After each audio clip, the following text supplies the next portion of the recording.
IB Nation, welcome back to another edition of the Irish Breakdown podcast. It is Wednesday, March 5th. Can't believe it's already March, Sean, but we're here, and spring practice is right around the corner. It's going to be a lot more fun content. We just got off the phone a little bit with Brian. He's soaking up the sun, and he's having a good time on vacation. So he's doing everything that he can to still be present and around, but right now it looked like he was enjoying the beach. And based on the view outside of my office window right now, I'm pretty jealous. I don't know about you, Sean, but it is Wednesday, which you guys all know what that means. We have our buy, sell, hold today, and there are some really good submissions. So if it is your first time ever doing buy, sell, hold, what that is it's our thank you to the board members where they get to decide what topics that we discuss today. And they're going to present a topic, and then Sean and I are going to discuss it, and then we're going to decide whether we buy the topic, we sell the topic, or we put a hold on it if it's something that we're not really sure. We're a little bit in between. If you miss the window of when to get your buy, sell, hold submission in, you can always put in a super chat, and those will get bumped up to the top. But before we get started today, Sean, how you doing today, man? I'm doing pretty good, Trev. Doing pretty good. I'm excited, man. Came down to the city to take care of some business. That's why I'm in my city office right now, but I'm excited about buy, sell, hold. This is my first buy, sell, hold. So, I'm ready to tap into this for the first time and see how it goes. Let's go. Let's go. Well, it's going to be a fun one, man. I scrolled through the message boards, and we had some good submissions in here today. So we're going to go ahead and get this started. Our guy, Salty Virginia Peanuts, he gets everything ready for the buy, sell, hold, and it's only fitting that we kick everything off today with his submission. So Salty Virginia Peanuts says, Tank King will be the next great Notre Dame linebacker. His recruitment will highlight the success Carter Allman and Max Bulla are having as linebacker coaches. Buy, sell, hold, Sean. Oh, I'll definitely buy that Tank King is going to be one of the next great Notre Dame linebackers if indeed he commits to Notre Dame.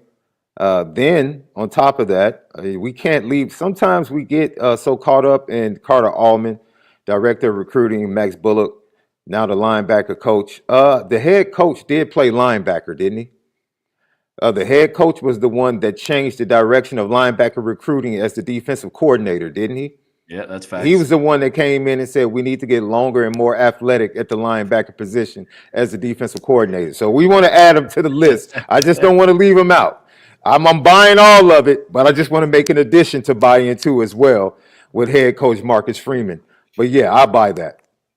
I love that. Yeah, Marcus Freeman came in and he completely changed around the trajectory of recruiting at the linebacker position and honestly recruiting overall. You look at the common trend of the recruits that Notre Dame has coming in, they all have one thing in common. They're all playmakers on the field. They're all long. They're all fast. They're all athletic. And the biggest difference is they're doing a much better job in comparison to previous regimes of closing on those top guys. And so you go through and you think about, would a Bryce Young have came to a Notre Dame before the Freeman era started? Maybe, because he's a smart kid. He's got a good head on his shoulders, good family, obviously a legacy. But you never know what that looks like. And so the recruits that Notre Dame was missing out on before in the past, they're starting to come in now in bigger waves. And I think Tank King, if he decides to commit to Notre Dame, could definitely follow in those footsteps. So I could definitely see something like that, Salty. I could definitely see something like that. Next one from BJamin41. Buy, sell, hold. Notre Dame will have more than 20 interceptions next season.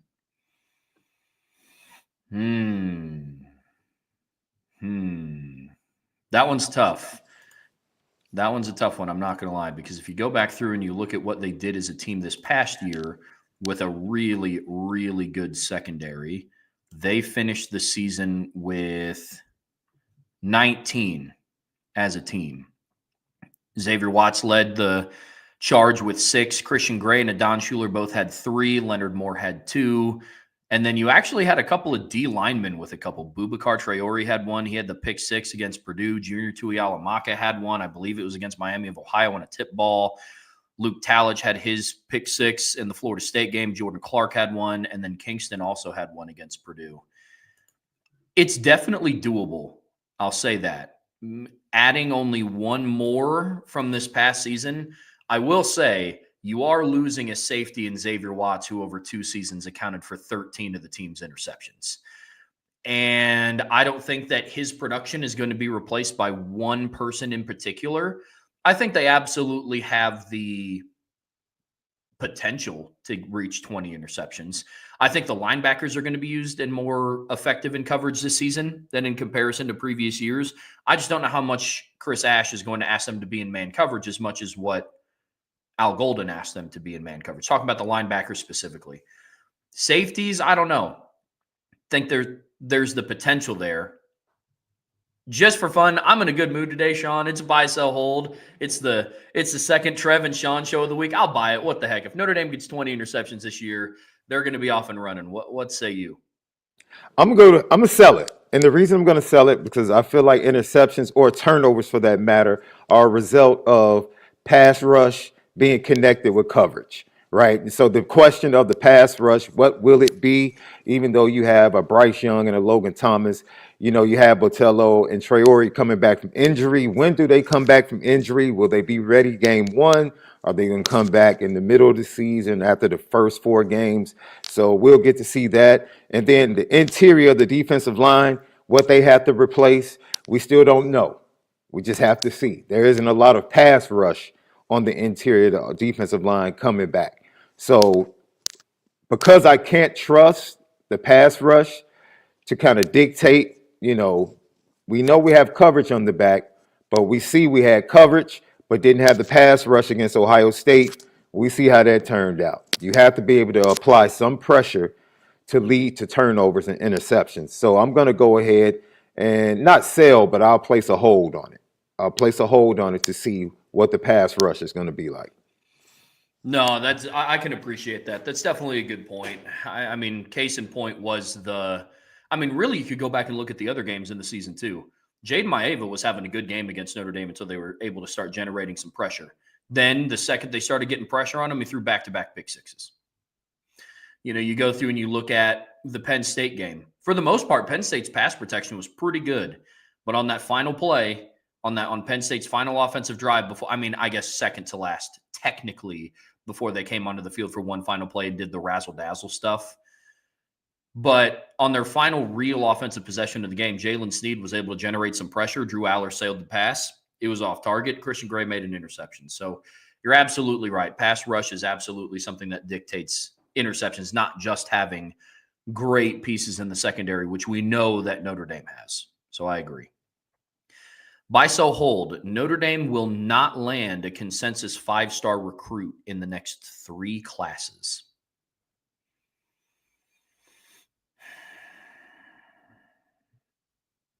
So are we starting with 26? So it's 26, 27, 28? Yeah.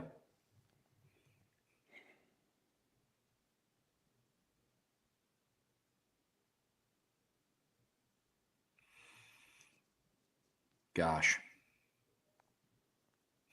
Look, off the top of my head, because I'm not super dialed into who all is on the boards, especially for the 27 and the 28 class. I'll say this. I'm going to buy this, and not because I don't think that they have the ability to land a 5-star recruit, but we all know what the stance is on some of the bigger recruiting service platforms on On3, 247, Rivals, ESPN. There's players that Notre Dame landed in previous classes that should have had higher grades than what they should have been. Ratings are also affected by where and when you commit to. Sean and I talked on Monday about you kind of pay attention to somebody's offer list more than you do their just flat out recruiting ranking. Leonard Moore should have been ranked higher than a 3-star. I'm sure we can all agree upon that. I think if a player like a Bryce Young, as a true freshman at 6'7", 260, committed to a Alabama, committed to a Georgia, I think he gets a boost in ratings because we've seen players before commit to schools and then shortly after they quickly go from maybe a 3-star here at this service and a 4-star here with this service to then they're a consensus 4-star recruit, or vice versa. Same thing with 5 stars. So I'm going to buy it, not for Notre Dame's lack of ability to attract and recruit consensus 5 stars, but I think that there's some things that are out of their hands when it comes to that. That's where I'm at. Trev, I started thinking about the positions. It would either have to be a quarterback, it would have to be a defensive back, in my opinion, or a linebacker that I would feel confident that Notre Dame would land a consensus 5-star and probably throw an offensive lineman in there. Yeah. Those are the 4 areas. think Will Black was really close to being a consensus 5-star by the end. Mike Mickens, I think, has been putting in work and is very close to bringing in a consensus 5-star.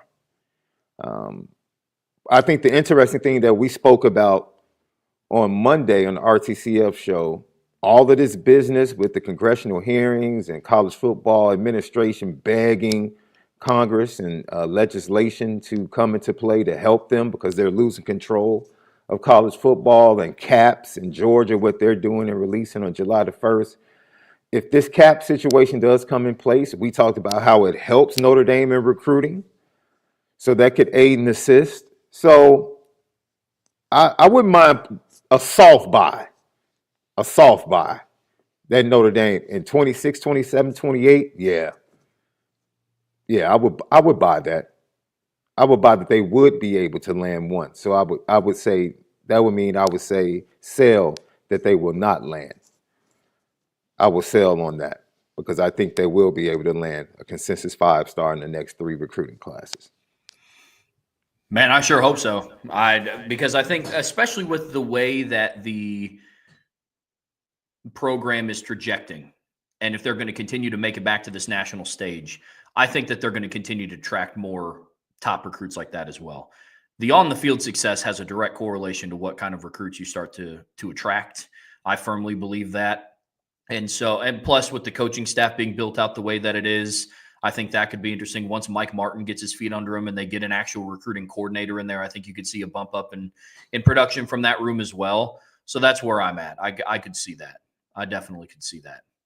I saw Andrew Gilmore threw something in the chat asking just if he could throw in his buy-sell holds. I know this week's been a little bit weird because Brian's on vacation. Normally he puts together the cards. Like I said, right now he's kind of kicking back and relaxing on the beach. But Andrew, I do have your submission pulled up here from the message boards. So let me know in the chat if you want me to go ahead and read that off or if you want me to wait until next week. So let me know. But in the meantime, we do have another one from BJamin41. Buy, sell, hold. Notre Dame will break its 2-year drought and have a shutout game in 2025. Let me.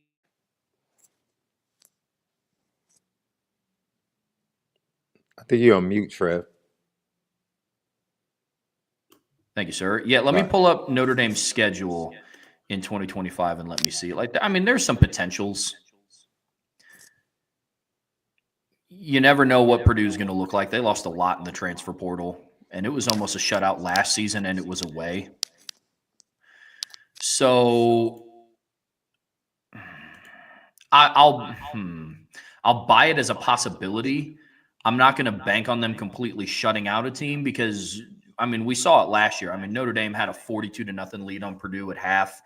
They put in the backups. The backups left some points out on the field, if I can say that lightly, because it's just a lot of times when Notre Dame was blown out opponents the way that they were this past season, the starters on the opposing team were still in, and Notre Dame was playing a bunch of true freshmen. They're playing a lot of true freshmen, some redshirt freshmen, a couple of sophomores that just didn't get to play a whole lot. Now, argument could be said that those players are now a year older and maybe wouldn't be as susceptible to allowing points late in the game. But that was a big gripe last year of, man, it was 49-0, but then backups came in. They allowed some garbage time touchdowns. So I'm going to sell it I'm going to sell this one just because I think it's really tough to completely shut out an opponent. I really do. Not saying that this team isn't capable of doing it, but if last year's team wasn't able to do it, a team that made it to the national championship in a softer schedule than what this upcoming schedule is going to be, yeah, I'm going to sell that one. What about you, Sean? More defensively than offensively, I would probably sell it as well, right? Because our defense is more about rotations. And once they get up, you'll see Marcus Freeman will stick with his starting quarterback longer than he'll stick with his backups. His starters on defense, because the natural flow of the defense and the rotations is a little bit different than offense. So yeah, when it comes down to the backups trying to keep people off the scoreboard, it becomes difficult, right? They had an opportunity to do it against Virginia, didn't get it done. Purdue didn't get it done. It's just really difficult.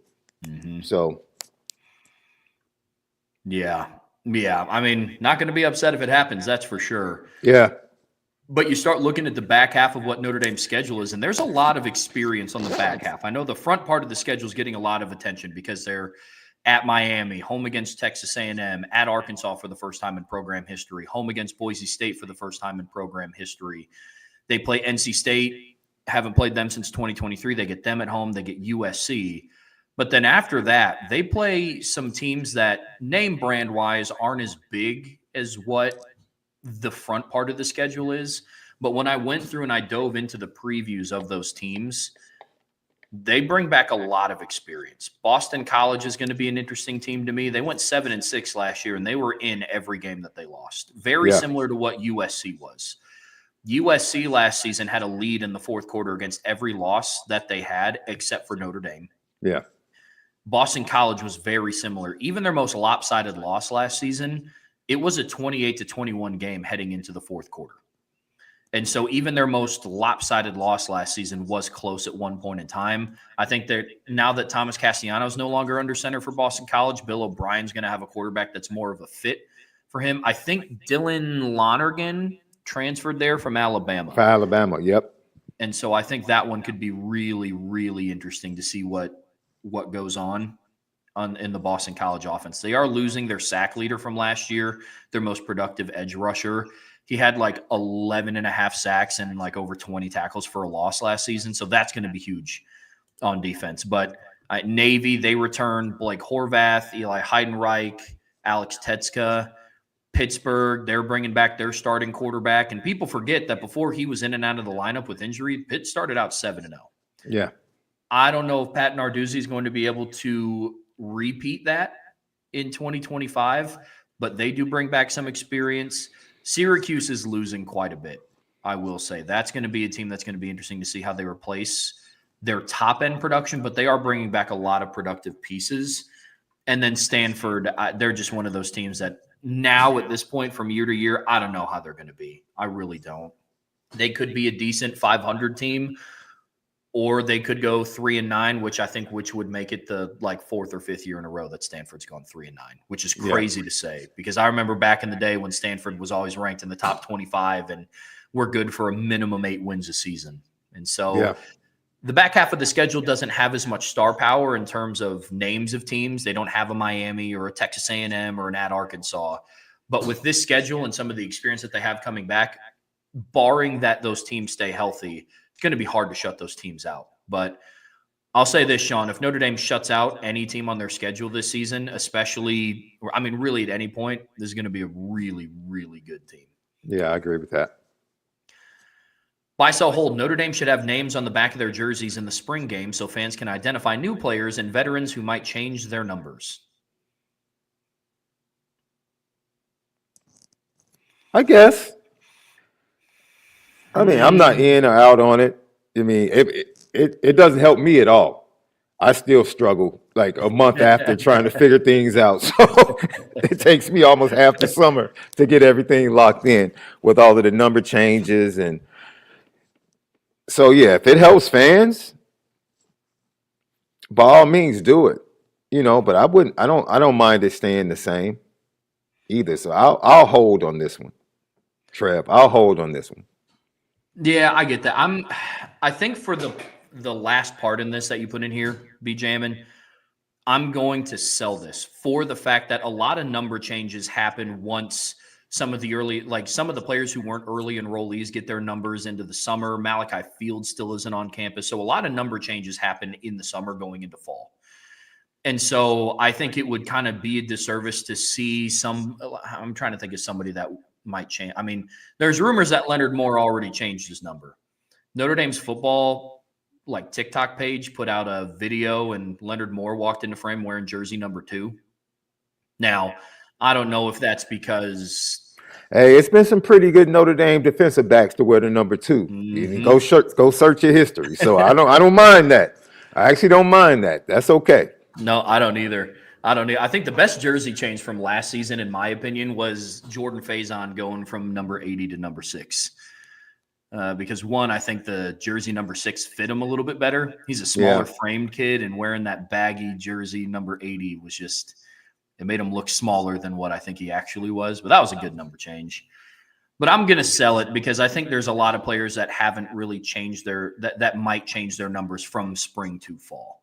So if they put names on the back of their jerseys and then they end up changing it again, but I'm more kind of in the lines of Sean of that. I'm kind of impartial. For me, I'll still be confused until I start seeing them a bunch. And then, yeah. I think I will say this. We could debate certain aspects, but just overall, the Notre Dame quarterback is marketable. The Notre Dame quarterback is a known quantity, regardless of the nameplate. So certain things and certain standards are what they are, and they don't need a nameplate. Like Notre Dame quarterback, everybody's going to know the Notre Dame quarterback. As far as everybody else, I can see how it might help. I can see how it might help. But football is one of those sports, Trev, where the average consumer doesn't recognize football players on the street. The average consumer.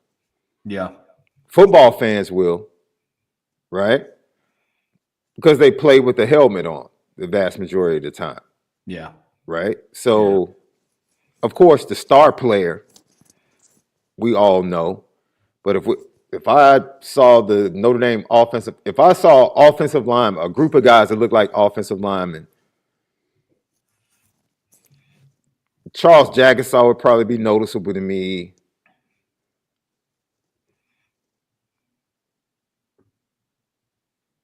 I think I would probably recognize Anthony Knapp. I mean, it's just a couple of guys that probably would stand out, but just percentage, could you notice half of the offensive line by name without their jersey if you saw them walking down the street? If you saw Georgia's offensive line walking down the street, we probably wouldn't notice any of them or know who they were. We probably would say, oh, those guys look like football players. They probably play. But we wouldn't know who they were. So football is one of those sports where marketability can be aided by something like name on the back. But Notre Dame is just so entrenched in not having a nameplate that the marketability is still pretty high without it. It can help, but I don't think it hurts at this point. I don't think they're at a point where it hurts Notre Dame not to have the nameplates on the back. It just would be an assistance, like he said, to help, with the transition, with the new numbers and things like that for the fans. If you want to do it for that reason, I wouldn't knock that at all. I'll say this. I'll give my lazy man's answer. I have a lot of Notre Dame jerseys, and I like the fact that there's no names on the back, especially with how many numbers now are shared from offense and defense. So I have a number 5 jersey, an old one. It's like the old Adidas one, the one that Rima McKnight was wearing back in 05 and 06. I loved wearing it this season because it was also Bo Collins on offense and Boubacar Traore on defense. I like doing that. And so that's, for me, more of the lazy man's answer. I guess that's where I'm at with that one. But in all seriousness, the other reason why I like it, and I know, BJ, I mean, you're just talking about spring game. I think that the names on the back of the jerseys, I would love to keep that, the tradition of just in the postseason. Because if you start doing it in spring games, then it's like, okay, well, now let's just do it in the regular season at that point. And so for me, I just want to keep it as a tradition of no nameplates on the back, keep it for the postseason, and keep it how it is. That on top of the fact that players still haven't even decided what jerseys that they're going to wear until this fall camp hits and they start releasing the official rosters. Because if you go to Notre Dame's website right now and you pull up their roster, some of the early enrollee and the transfer portal players that are already on campus, they're on there. They just don't have jersey numbers yet. So they're still figuring it out as well. Andrew Gilmore, I found your question. I saw that you wanted to bring it up in this one. So, Sean, we got a couple in here that aren't on the cards, but I'll go ahead and read them. They're from the board. So this one is from Andrew Gilmore. He has a couple in here. First one is buy, sell, hold. Notre Dame should let Tyler Buchner at least compete for the backup job. Marcus Freeman used to believe in him so much that he bet his entire first season on him in 2022. This is coming off a productive true freshman season where he helped Notre Dame win games, especially in specific running packages. His 2 losses as a starter had a lot to do with bad offensive line play. Yes, Harry Hiestand did not have them ready in 2022. Buchner was the Gator Bowl MVP. He made mistakes for sure in that game, but show me a more interesting quarterback performance over the last 4 to 5 years. So, buy, sell, hold, Notre Dame should let Tyler Buchner compete for a backup job. What do you think, Sean? It's a hard sell. And at the end of the season, he brought him and Drew Pine into the room and said, yeah, we're moving on. Yes, he banked that season on Tyler Buchner, and before the season told him, we're going to the portal. We got to upgrade this room. So no. Tyler Buchner is not a better quarterback than anybody in the quarterback room. So no. This is the reason I say no, this quarterback competition is too important. No. It's too important. And he's not a serious contender to start. The others are serious contenders to win the starting job. So no, all of them need as many snaps as they can get. I don't want Tyler Buchner getting any snaps and taking anything away from the competition. So that's a hard sell for me. I think as crazy as it sounds, we're going on our 3rd season removed from that 2022 year. And I can appreciate what Tyler Buchner did that year, especially in the Gator Bowl. He won the Gator Bowl MVP. Let's not forget he also had some crucial turnovers in that point to have to put on the Superman cape at the end of that game to go on and have the performance he did. It was a good answer, I will say. He gave a good response. The reason why this is a sell for me is a couple of reasons. One, he was told, to Sean's point, that they were going to go in another direction. You have the option to stay there and compete, but we are going to go to the portal and look on. And they went and landed Sam Hartman in 2023, which then caused Tyler Buchner to transfer, which people can have their opinion either way. I understand wanting to go and start at another school, especially after being the starting quarterback at Notre Dame. Sure. But for me, I think it would be tough for Notre Dame to throw somebody in the quarterback competition on top of the talented room that they already have of somebody who elected to already leave the school. I think that would make the waters a little bit muddy with the team, with the competition going on, because we've had a lot of conversation around how Notre Dame is going to have to handle this quarterback competition in the proper way, because the team itself can become divided by depending on how you handle it. Now, I'm not saying that there isn't a world where Tyler Buchner might be considered down the road, barring who transfers, who does what, who does this. I don't want to speak any of that into existence, but I think that becomes more of a role or an option, I guess I should say, if you have a player or two transfer and Notre Dame doesn't want to dive into the spring portal or whatever to then get a backup quarterback because they have viable options on their roster. Tyler Buchner is somebody that I do believe that if let's just say, to play this all out, let's just say you go in to the season, it's late in the year, a couple of quarterbacks have already transferred and your starter gets hurt. Tyler Buchner is somebody that can come into a game and do a lot of quarterback runs and hit easy throws to get you out there, get out with a win. I don't know what that looks like in the postseason, but that is an option. He's somebody that's been around the program, but last season was spent kind of building back his relationship and reputation with the team, because it's tough to transfer and then come back to the school that you left. I will say that. So that's where I'm at with this one. I'm selling the fact that Tyler Buchner should compete in the spring. There's just no point, because I don't know where he fits in the mix. You got to give the reps to players that are currently in this room. Mm-hmm. So, Sean, with that, I agree. And, I appreciate the efforts of Tyler Buchner. I appreciate the efforts of Drew Pine and what he did once Tyler Buchner got injured, before Tyler Buchner came back for the bowl game. Let's be honest, man. Can can we just be honest? They're not good at quarterback. They're just not. Even when he transferred, he wasn't good at quarterback. He wasn't. That's at some point, it's like, all right, let's just have an objective, honest look at what we've seen. We just talked about it Monday. How is this quarterback room now going to impact recruiting?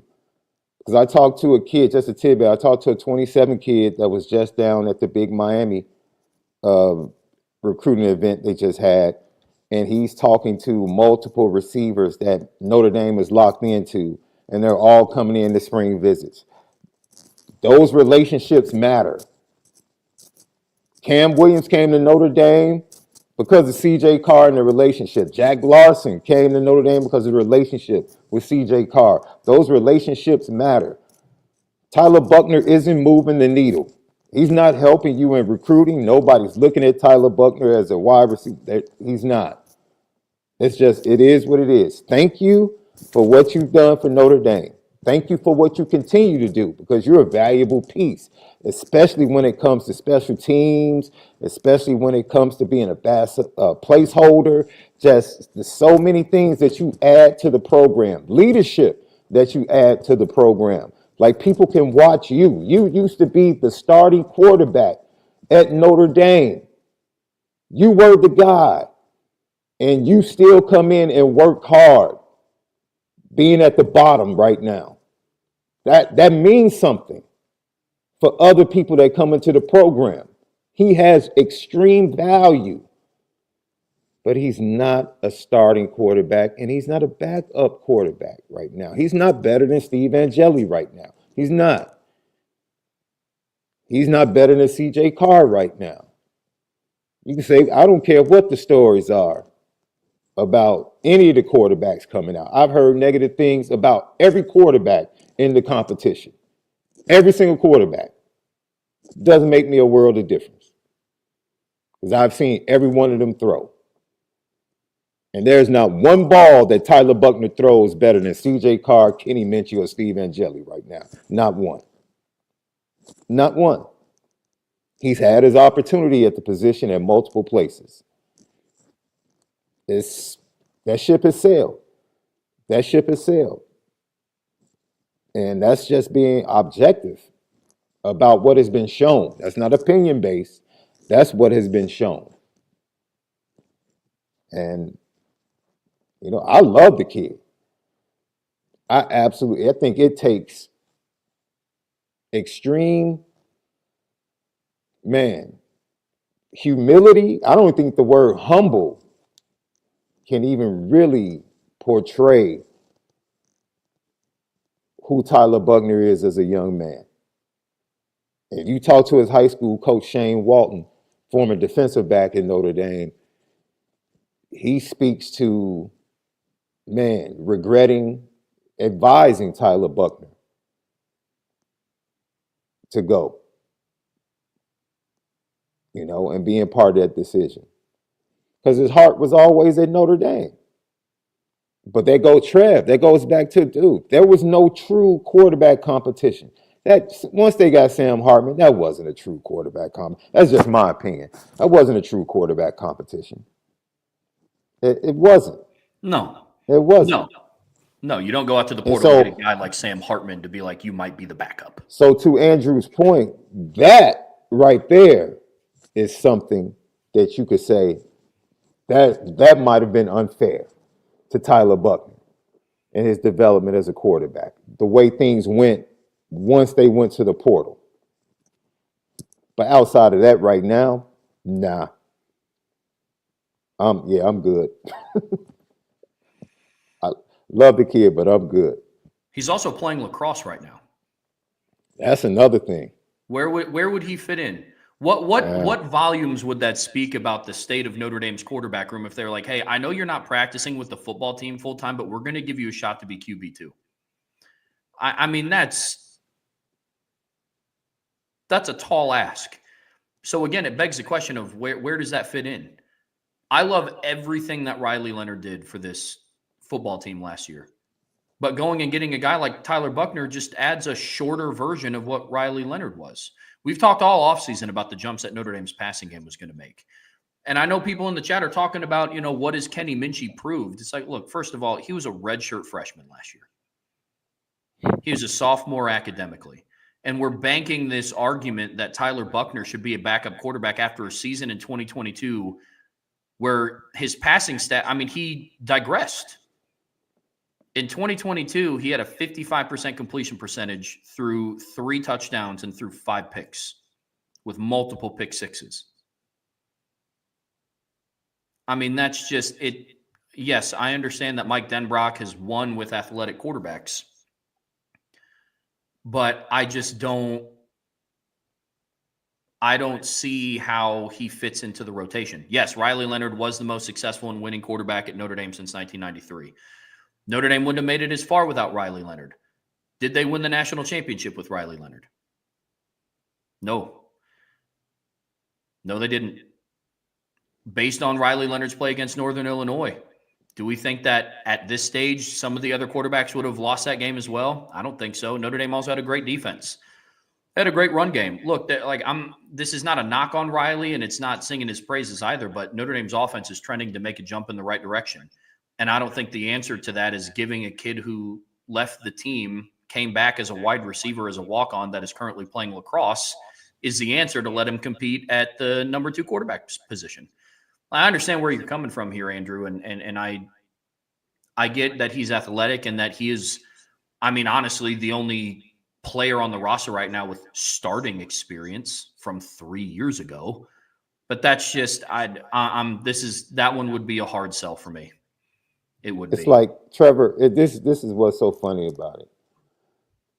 If someone broke up with you, moved on, and then you moved on, and then in the process of you moving on and being with the next person for multiple years, they came back and said they wanted to be with you, you Right. moved on. Mm-hmm. You made the decision to move on. You could have made the decision to stay and fight. Mm-hmm. You moved on. We've moved on. Mm-hmm. It's almost laughable. What are we talking about? We had a quarterback room with Tyler Buckner and Drew Pine. And now you have a quarterback. Let's just say Kenny Minchey is the worst. He is head and shoulders ability better than Tyler Buckner at throwing the football. It's not even close. I watched the Tyler Buckner Drew Pine competition up close. The entire room is head and shoulders physically ahead of those guys throwing the football. You can talk about athleticism, running around, doing all that stuff. Notre Dame struggles to full. Trev, I thought about this the other night. Every time, what's the next step? Every time Notre Dame has made it to the playoff or the national championship team, it's been but a subpar passing game. Just think about it. When have they made the playoffs or the national championship with an above average passing game? When? And now you literally have 3 candidates that could give you an above average passing game, and we're sitting up here talking about giving Tyler Buckner a chance. Dude, this is a great space to be in as a Notre Dame fan base, and we just can't even enjoy it. We just can't even enjoy it. We're talking about what we heard about Kenny Minchey during Purdue week. Heck, I told you about how bad Steve Angeli was as a freshman in spring and fall. And I'm sure he had bad days and bad weeks during that season. You don't think C.J. Carr's had bad weeks? Oh, of course not, because everybody wants to report all the good things. I wonder why. Man, look. Look, we got to stop, man. We got to stop. Enjoy where your team is at the quarterback position. Just enjoy it. Mm-hmm. Just enjoy it. None of these quarterbacks have done anything in a large sample size. None of them. And only one of them can speak to being developed at Notre Dame, and that's Steve Angeli. Because we've seen his development. We've seen where he's come from, which is he was in that room. He was a true freshman when Tyler Buckner was here. And he was not good. He wasn't. Now, he's a really good player. And let's just say the odds-on favorite, if you talk to the fan base and the media, is probably C.J. Carr. Let's just say C.J. Carr wins the backup position. Tyler Buckner's not better than Steve Angeli. He's not. He's not. He wrote himself off. He left. He took himself out of the conversation. That's it. I believe Notre Dame, I'll say Notre Dame might have been unfair to him before he left. There is no way Notre Dame is being unfair or, no. Man, enjoy the competition. I'm going to enjoy the competition. I'm thinking about sneaking in as a parent with one of the recruits to get more access and watch some of the practices. I mean, I'm fired up for this competition, man. Me too. Because I know the talent in the room. Mm-hmm. And I have a problem, man. I just have a problem with people just spewing. I have a problem. I can't speak to anybody else in the media. I'm not putting anything out in season about a kid. I'm not doing that. I'm not doing that.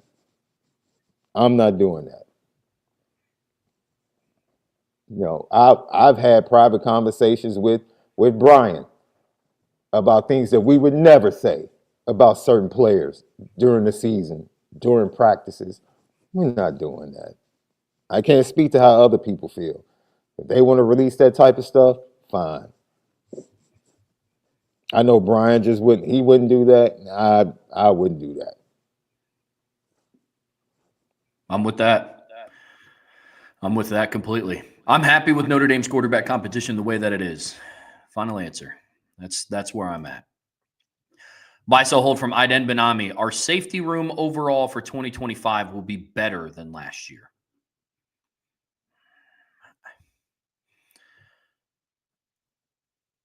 I'm really high on the talent in this room, and I understand where this submission is coming from. I had this conversation with a gentleman on Twitter the other day, and I think that somehow, I think people are really overlooking what Xavier Watts brought to the team. Somehow. He's the most decorated defensive back at Notre Dame since Todd Light, back-to-back All-American, 2023 Bronco Nagurski Award winner, 13 interceptions across 2 seasons. I love the talent in the safety room. And I understand that you put overall as in the room from top to bottom. So effectiveness, sure. I think so, because then you go through and you look, and I think that depending on who's in the rotation, I think a Luke Talich or a Jadon Blair or a Tay Johnson can be a little bit more effective than what Rod Hurd was this past season. No slight to Rod Hurd, because when he got his moments, he performed. I mean, he was the one that broke up a pass in the end zone in the Sugar Bowl when Xavier Watts wasn't even on the field. So Rod Hurd made the most of his moments. I just think that Rod Hurd was a player that had to come in and play behind Xavier Watts and Adon Shuler, who had really, really good seasons. But better, I got to sell that, because a year removed from not having Xavier Watts, it's going to be hard for me to label the room as better. I think in an ideal situation, there's no drop-off. Like, there is no moment in the year where we're like, oh, man, it would have been nice to have Xavier Watts on that play. Game on the line, you need a momentum shift. It's 3rd and 6. Xavier Watts seemed to always either make a pass breakup, make an important stop, or get an interception. I'm hoping, like, at best, there's no drop-off. But a year removed from it, when Jadon Blair is still a true freshman, when Luke Talich is making his first appearances in meaningful minutes in games, with Jalen Stroman, who's a transfer and it's his first year in the system, with Bronte Johnson, a kid who has a really high upside, but they're still kind of figuring out where to plug him in on defense. It's just really hard for me to look at the state of the room right now and say that they're going to be better than what they were in 2024. That's where I'm at with it, Sean. What about you? If you ask me in 2026, could they be better than the 2024 version? with a Don Shula in his third season. And then you're talking about Jadon Blair in his second year, where they're pretty much interchangeable with the size and dude. Then I would say yes.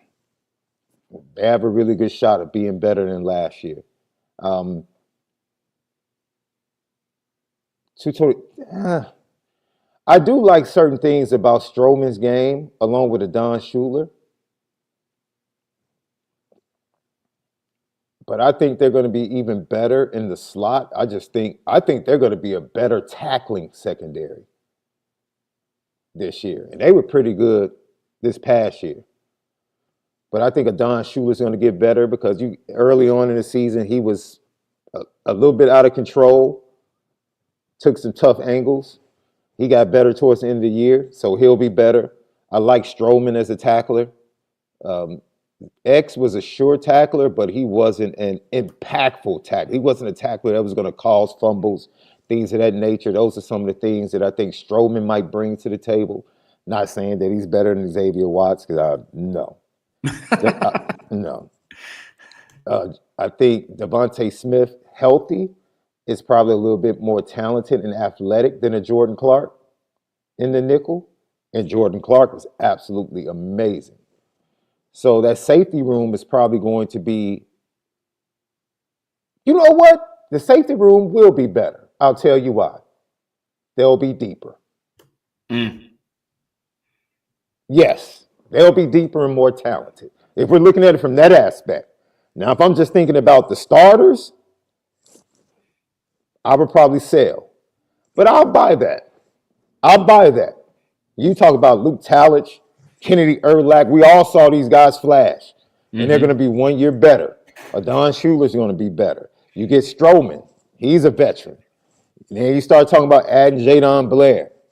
Right. So, yeah, I think it's going to be a more talented and a deeper safety room in 2025. I'll buy that. I'll buy that. Okay. I like that. From that perspective, I would agree with you.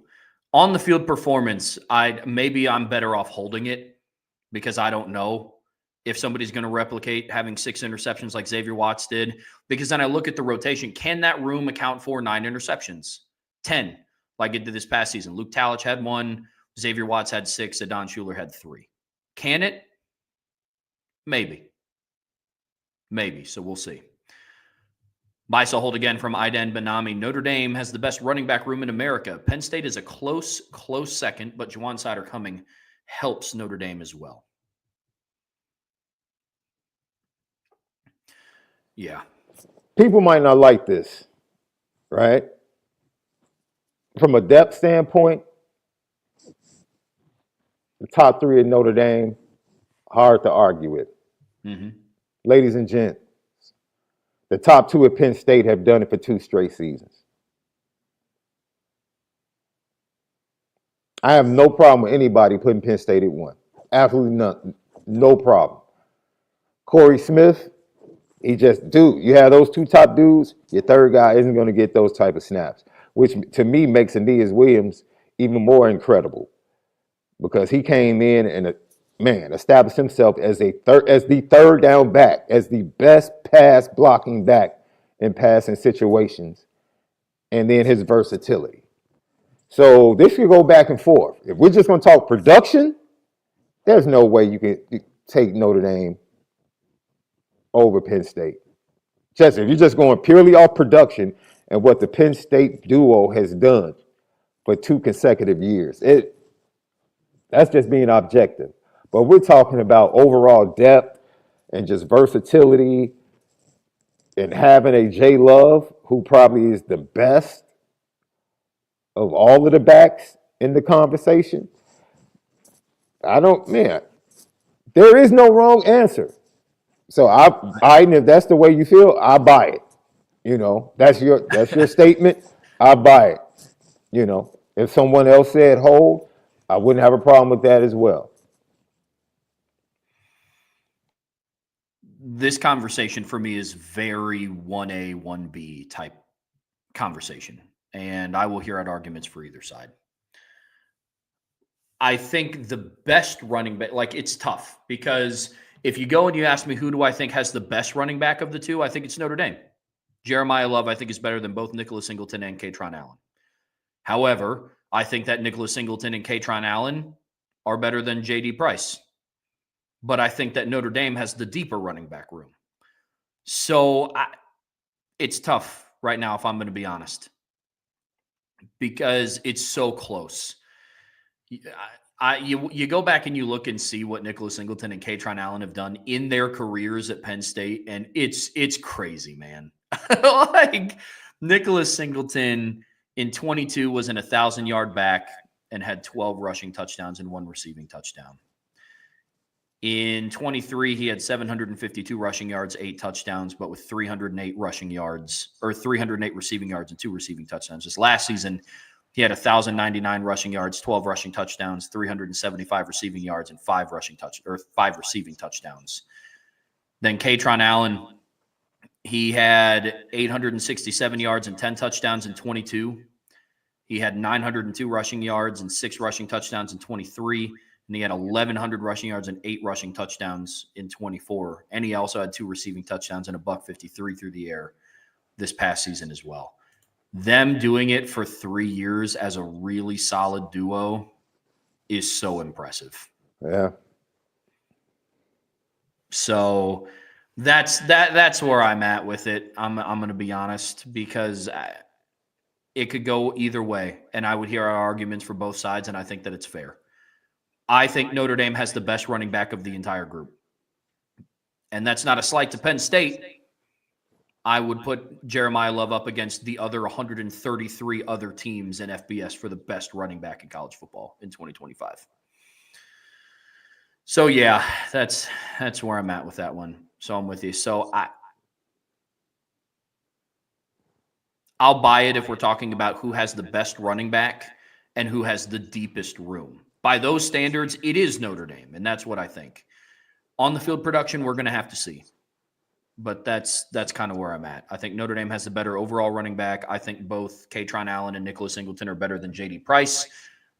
And that is, again, for people that might take it the wrong way, that's also not a slight to Jadarian Price. I'm talking about 2 running backs that combined for over 2,000 rushing yards in 2024. Made it to the college football playoff semifinals. And then we're talking about 3 years of production, but then you have to be fair and put into context that the production for JD and also Jeremiah Love was greatly impacted by Riley Leonard. Mm-hmm.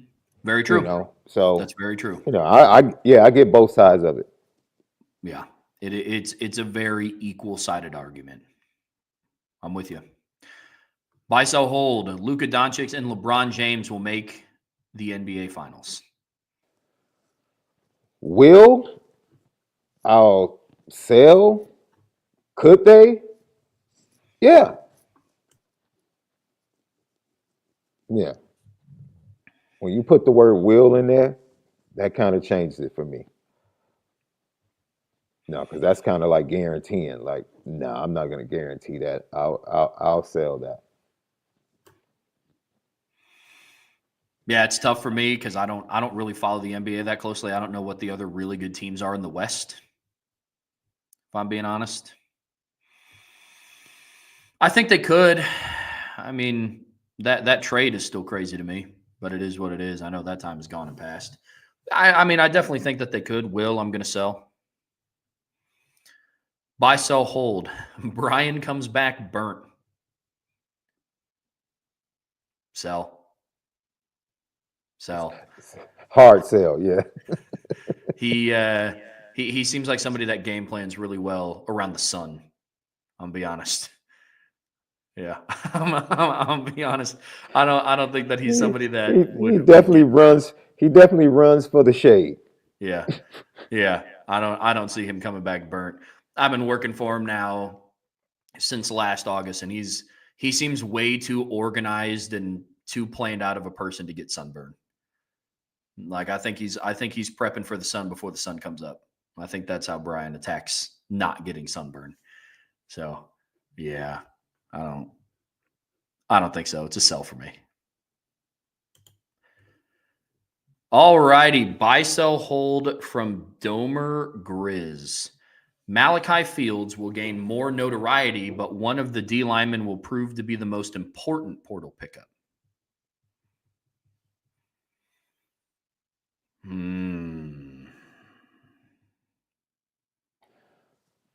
I'll sell on this.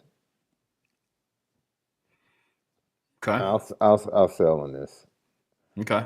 What they added was specific to what they needed in the defensive line room. Malachi Fields has to be that guy. They went out to get him so he can be that number one impact guy where they needed a wide receiver. It's not about notoriety. He has to perform. All due respect, he cannot give us the same production that Bo Collins gave us. He cannot. He has to be a guy. No, so he can't. No, he can't. If he's not more important than the D-line transfers, then we got a problem. We have a problem. So, no, I definitely have to sell that. He has to, forget the notoriety, he has to perform. And if he performs, no, there's no way he's more important than the defensive line pickup, right? Because the pickups are for depth. The expectation is they expect Jason Onye they expected him to be a big part of D-line. This year, Gabriel Rubio is going to be a big part. Heinisch is going to be a big part. It's not like they're just empty. These are the guys that they rolled with in the playoffs. They weren't able to get it done against Ohio State. They're going to get better. And you have youngsters that have been developing that are getting that opportunity. I know, Trev, your boy Armel Buckham, it's time. It's time. Sean Zaviliano, you've been talking since you were a recruit. It's time for you to back it up, right? So, no, they're just additions to that room. Malachi Fields is expected. Those two portal guys aren't expected to come in and be the guy on the D-line. Malachi Fields is expected to come in and be a guy.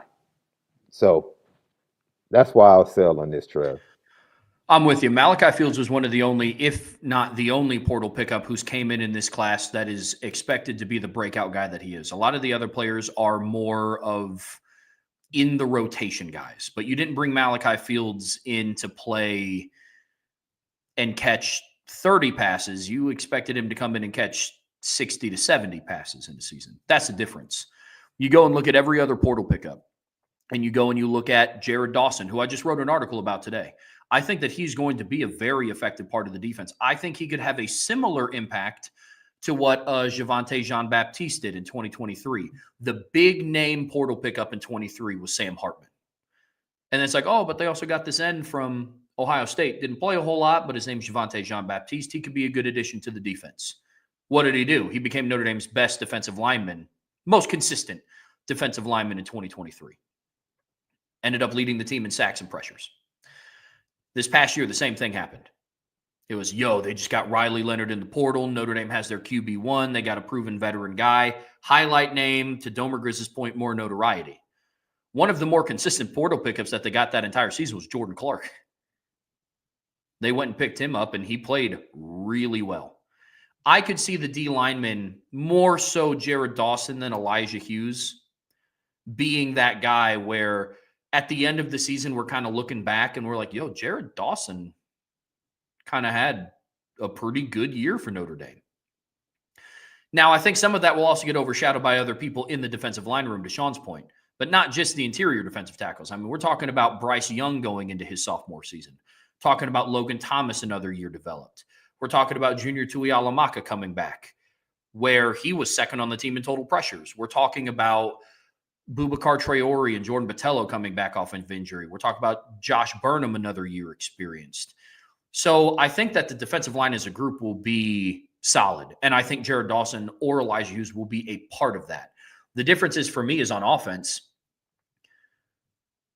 4 of your top 6 pass catchers from last season are no longer on the team.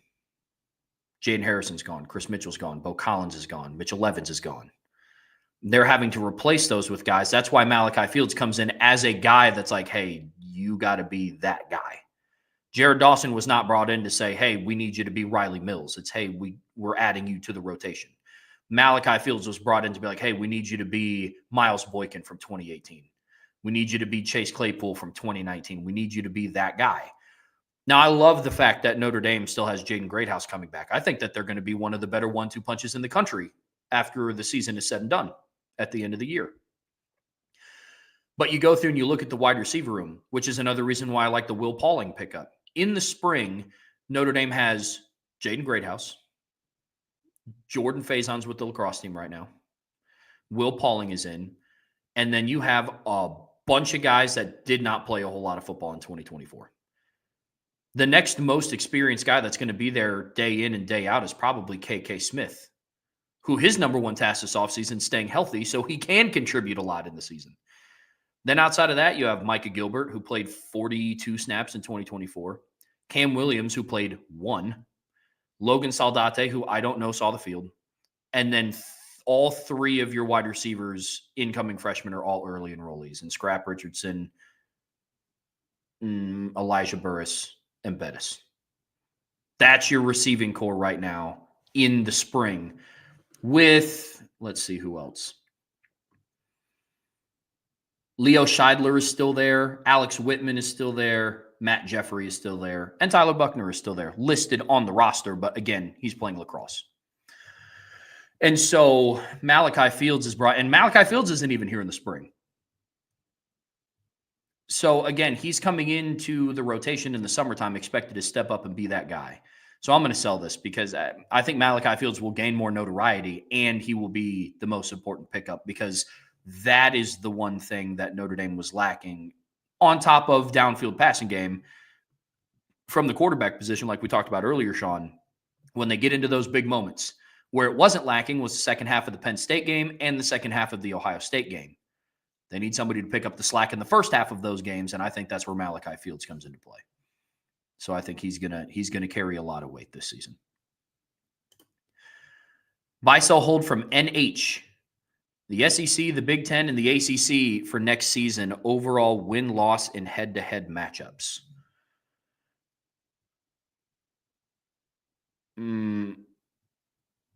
I guess, NH, I'm a little confused by your question. Are you asking us to like buy one of the conferences, sell one of the conferences, and hold one of the conferences? Sean, how do you interpret that? I'm interpreting what's the record, because that's an SEC, ACC, and a Big Ten team. He put down at the bottom Miami, Texas A&M, and USC. So what's going to be the record in those head-to-head matchups for Notre Dame? Oh, I got you. Well, we're going to embarrass USC. I can tell you that. Mm-hmm. All the talk that's out there, I want Chad to keep talking. Please keep talking. Please keep talking. Just keep talking. Just keep talking. Keep talking. They'll be 3-0. They'll be 3-0. Only game that really I worry about is the first game. There's a first-time starter on the road in what you might call a somewhat hostile environment at Miami. But Texas A&M coming here, I don't worry about them. USC, because the Texas A&M defense lost a lot on the defensive line. Yeah, they lost Shamar Turner, Shamar Stewart, Nick Skorton. Yes. That's a lot. Yeah. Their offense intrigues me, I will say. They returned 5 starting offensive linemen. Mm-hmm. I'm not that high on Marcel Reed, but if Colin Klein can figure out a way to use him similar to how Mike Denbrock figured out how to use Riley Leonard, paired with those 2 backs, paired with Le'Veon Moss and Amari Daniels, I think it could be interesting. I don't think they're going to beat Notre Dame. Didn't the top 2 wide receivers go to the portal? I know one went to Georgia. Yeah. In the portal. It's a lot. They lost a lot. The only thing that concerns me, I don't want to say the only thing, because I like Mike Elko as a head coach, and they return a lot up front. I'm a team that returns their entire starting offensive line and both of their leading rushers will always draw interest from me going into the next season. But one of the things that concerns me is just more the Notre Dame aspect of it. Marcus Freeman's 1-2 in home openers. As crazy as that is to say, during his time in wow. Yeah, you're right, Trev. And so I'm not so much worried that Texas A&M is going to come in and be the better skilled team. It's just one of those where I've seen Notre Dame open up on the road in big environments. In 22, it was against Ohio State. Then they lost the home opener. And then this past season, they opened it up down in the SEC, beat Texas A&M in College Station, and then came back home and laid a goose egg against Northern Illinois. This year, now the one difference is in 22, they were playing Marshall, a team that you can overlook. In 24, they were playing Northern Illinois, a team that you can overlook. I would be shocked if this team overlooks Texas A&M. I'm not saying it's impossible because they beat them by 10 last season at their place. But that is the one bigger thing that concerns me. Because Brian and I have said it on shows, and Sean, I'm sure that you can agree. I think you can look at Notre Dame's schedule and agree that Notre Dame has the best roster of any of the 12 teams that they face in the regular season. Yeah. From a skill perspective. Yeah. Texas A&M is close because they returned their starting offensive line. They returned some pieces in the secondary. I'm not putting a whole lot of weight on Marcel Reed, but having Le'Veon Moss and Amari Daniels back is pretty big as well. Colin Klein's going into his second year as OC. Mike Elko's going into his second year as a head coach. But for me, a lot of it is Notre Dame-centric. Marcus Freeman's going to have to figure out a way to perform well in the home opener. And I don't know if it's just because it's the first time since the previous season that they're doing the players walk and they're in front of everybody. But, yeah, that was one thing that was weird. I wrote an article about Texas A&M and breaking down all of Notre Dame's opponents, and I was going through and I was looking. And, yeah, under Marcus Freeman, Notre Dame is 1-2 in home openers. And the only home opener game that they won was against Tennessee State, an FCS team. So, shout out Tigers. Mm-hmm. That was a fun game. I was there. Yeah, no, that was a great game for Notre Dame. But it was a good one. It was good. Buy, sell, hold from I Am Tenzin. It's good to see WWE superstars creating their own media careers after their time as a wrestler. I'm speaking of guys like Maven, Stevie Richards, and The Undertaker. I agree. We're in a golden age of content. And what I mean by that, the stars of the past that were not as accessible as the stars of today are now getting an opportunity to share stories that we've never heard, that we never knew. And if you are a big time fan of the sport, in any sport, or you can go into entertainment as well, or music, stars, the 80s, 90s, and early 2000s were not as accessible as the stars of today. And so many stories that we knew nothing about are now coming to the forefront. And that's absolutely amazing. And so for them to have, those avenues to be able to create their own brands and continue their brands and continue to build their brands outside of them participating in the sport is, I agree, it's absolutely fantastic. Yeah, I'd also throw Stone Cold Steve Austin into that list too. Yeah, he does have, yeah. Mm-hmm. He has, I think he has his own podcast. He goes on a lot of other podcasts. He had the Broken Skull Challenge for a while. Mm-hmm. So yeah, absolutely. I'd buy that too. Here's a good one. Buy, sell, hold. Buy, sell, hold these 3 WWE finishers: Shawn Michaels' Sweet Chin Music, The Undertaker's Tombstone Piledriver, or Randy Orton's RKO. You have to buy one, sell one, and hold one.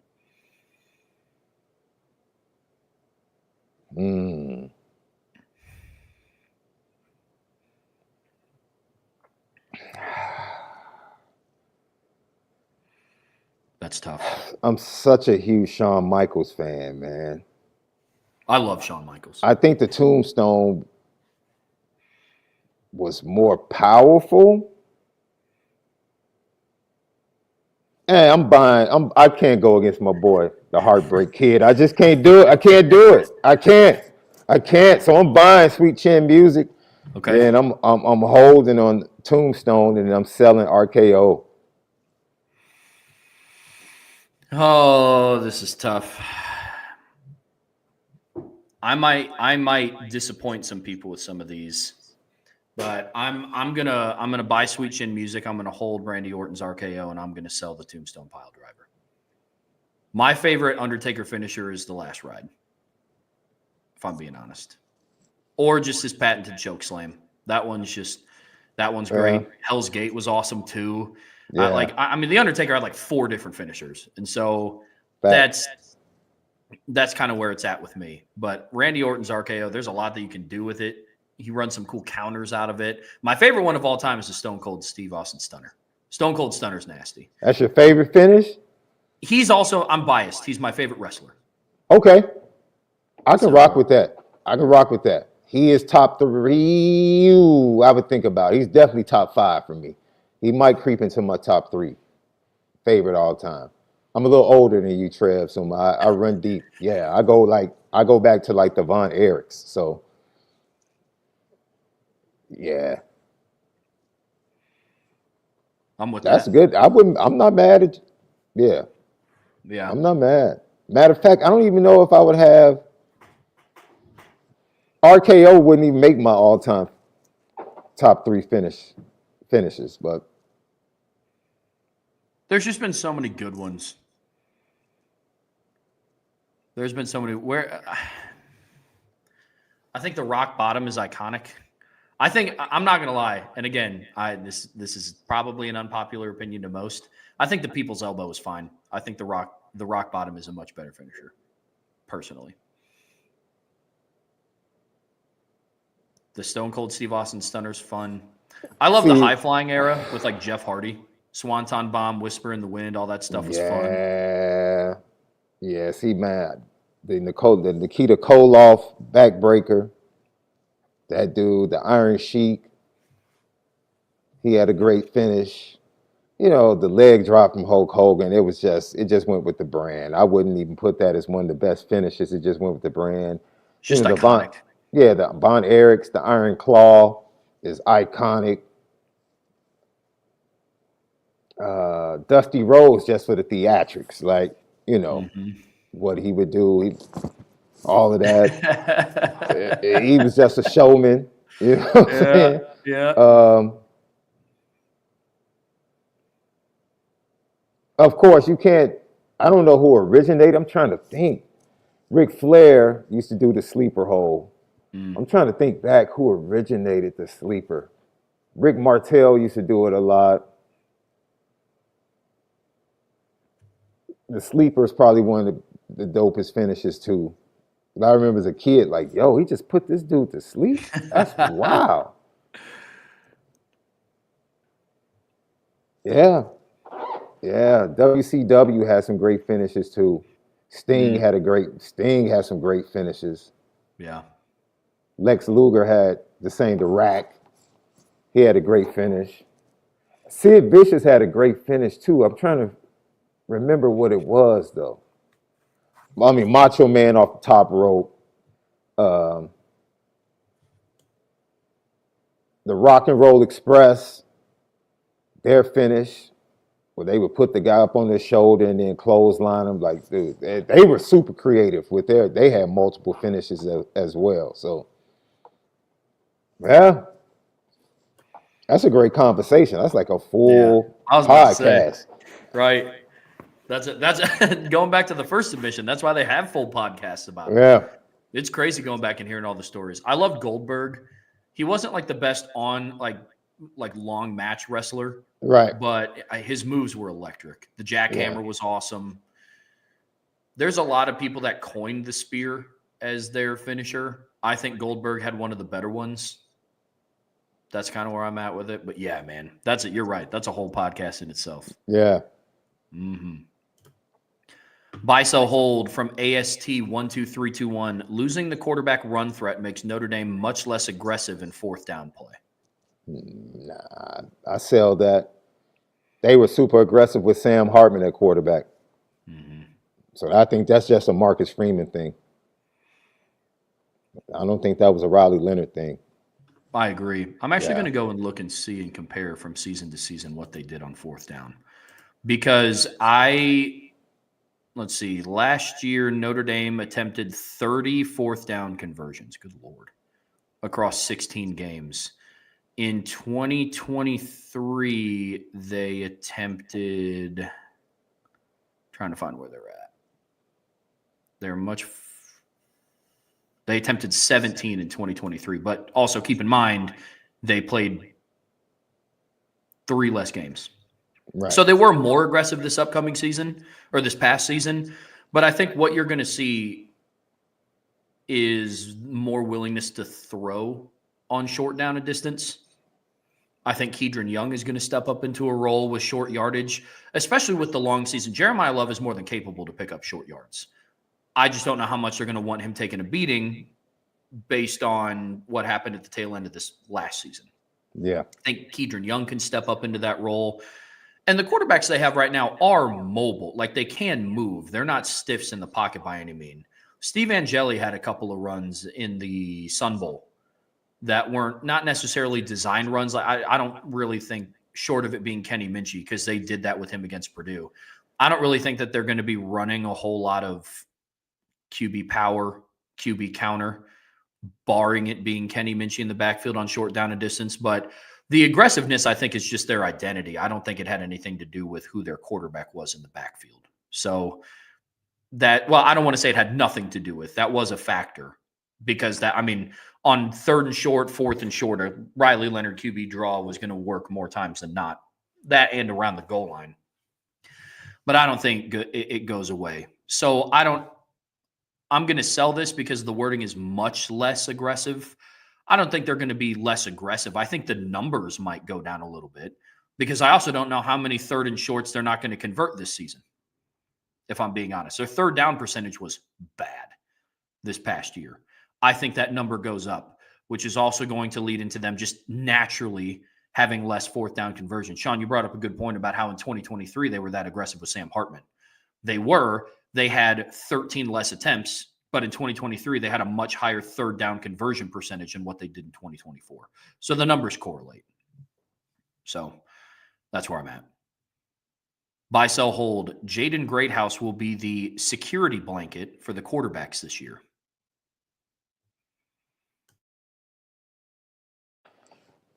Let's see. So let's take Clemson, for example. The security blanket was not necessarily the best wide receiver.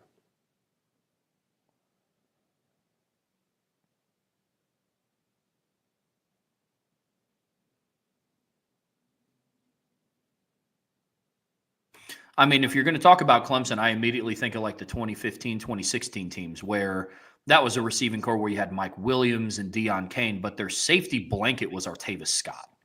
Like, he was the guy that on short down and distance you get the ball to, you know he's going to catch it, he's going to convert the 3rd down, he can make plays. I think it depends on what your definition of security blanket is. To me, I think that is like your security blanket is your all reliable. Mm-hmm. And Jaden Greathouse was kind of that this year. He was money on 3rd down, especially towards the tail end of the season. So I would make the argument that last season he was the security blanket. In 2023, it was Mitch Evans during his stretch of really from like Ohio State to the end of the Louisville game, I guess you could say, because he had that 3-game stretch. But yeah, I mean, I'll buy that because he kind of was that this year. But it comes down to like what you think a security blanket is, because there's some that just think it's the guy that catches all the checkdowns. And then in that case, I could see it being a tight end. I could see it being a running back. But I look at security blanket as in, this is your go-to guy on 3rd down. This is your go-to guy when you need to make a play. That's where I'm with it. Sean, what about you? Yeah, I think the blankets for them were like guys like Artavius Scott, Hunter Renfrow, Leggett was definitely a 3rd down. Deshaun liked him on 3rd downs and clutch situations, but they weren't the best receivers, you know. So I think Jaden Greathouse is going to be the best receiver. But we'll see, because then it might depend on the quarterback. right? Somebody might have a better rapport with CJ. Somebody might have a better rapport with Angeli. Somebody might have a better rapport with Kenny. So, that's quarterback dependent, you know. Um, CJ and Kenny coming in, they've been working exclusively with guys like KK Smith, Micah Gilbert, Cam Williams. So those are guys that they probably have more comfort level with, right? So maybe they and guys like that end up being their blankets, and the production guys would be Malachi Fields, and these are the guys we're calling plays for, So it's going to be interesting to watch. But you know what? I'll buy it. That's the safe bet. I'll buy it. I'm with that. Yeah. Buy, sell, hold again from AST 12321. The best looking quarterback in the blue and gold game will not start.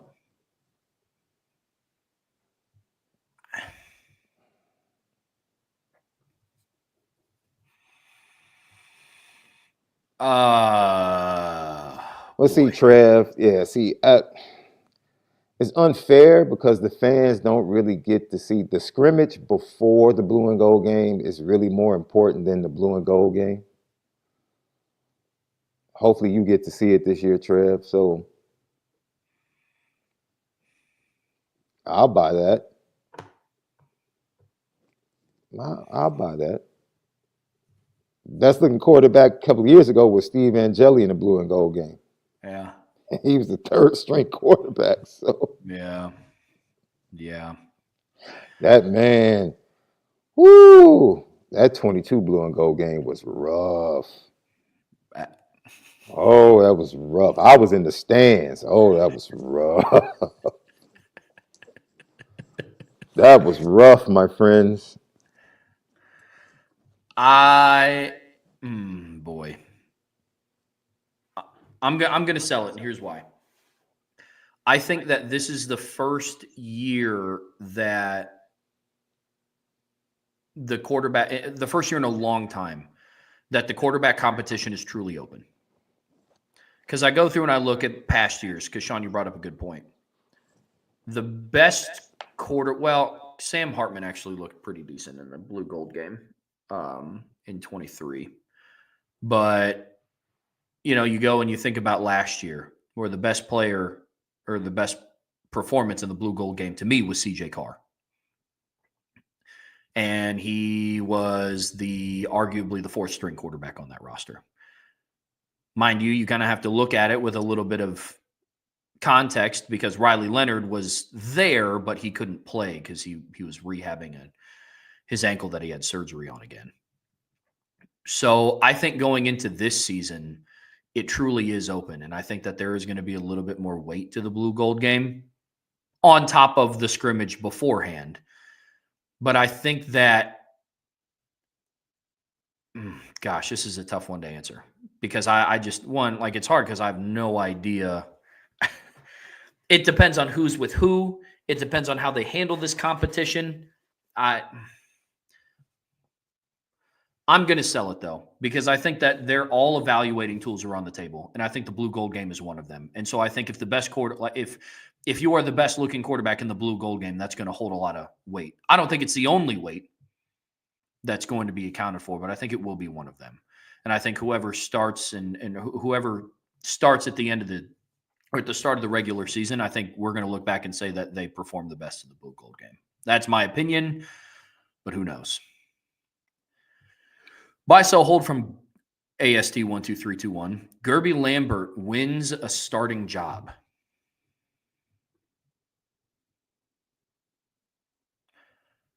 I don't know where you're at with this one, Sean. I'm going to hope by this one because I think based on the offensive line performance last year and how inconsistent it was at times, I'm going to hope by this because I think a kid like Gerby Lambert is too talented to keep on the sidelines for 2 years in a row. And I like that that AST worded this of a starting job, not the insert specific position here. So that's where I'm at. What about you?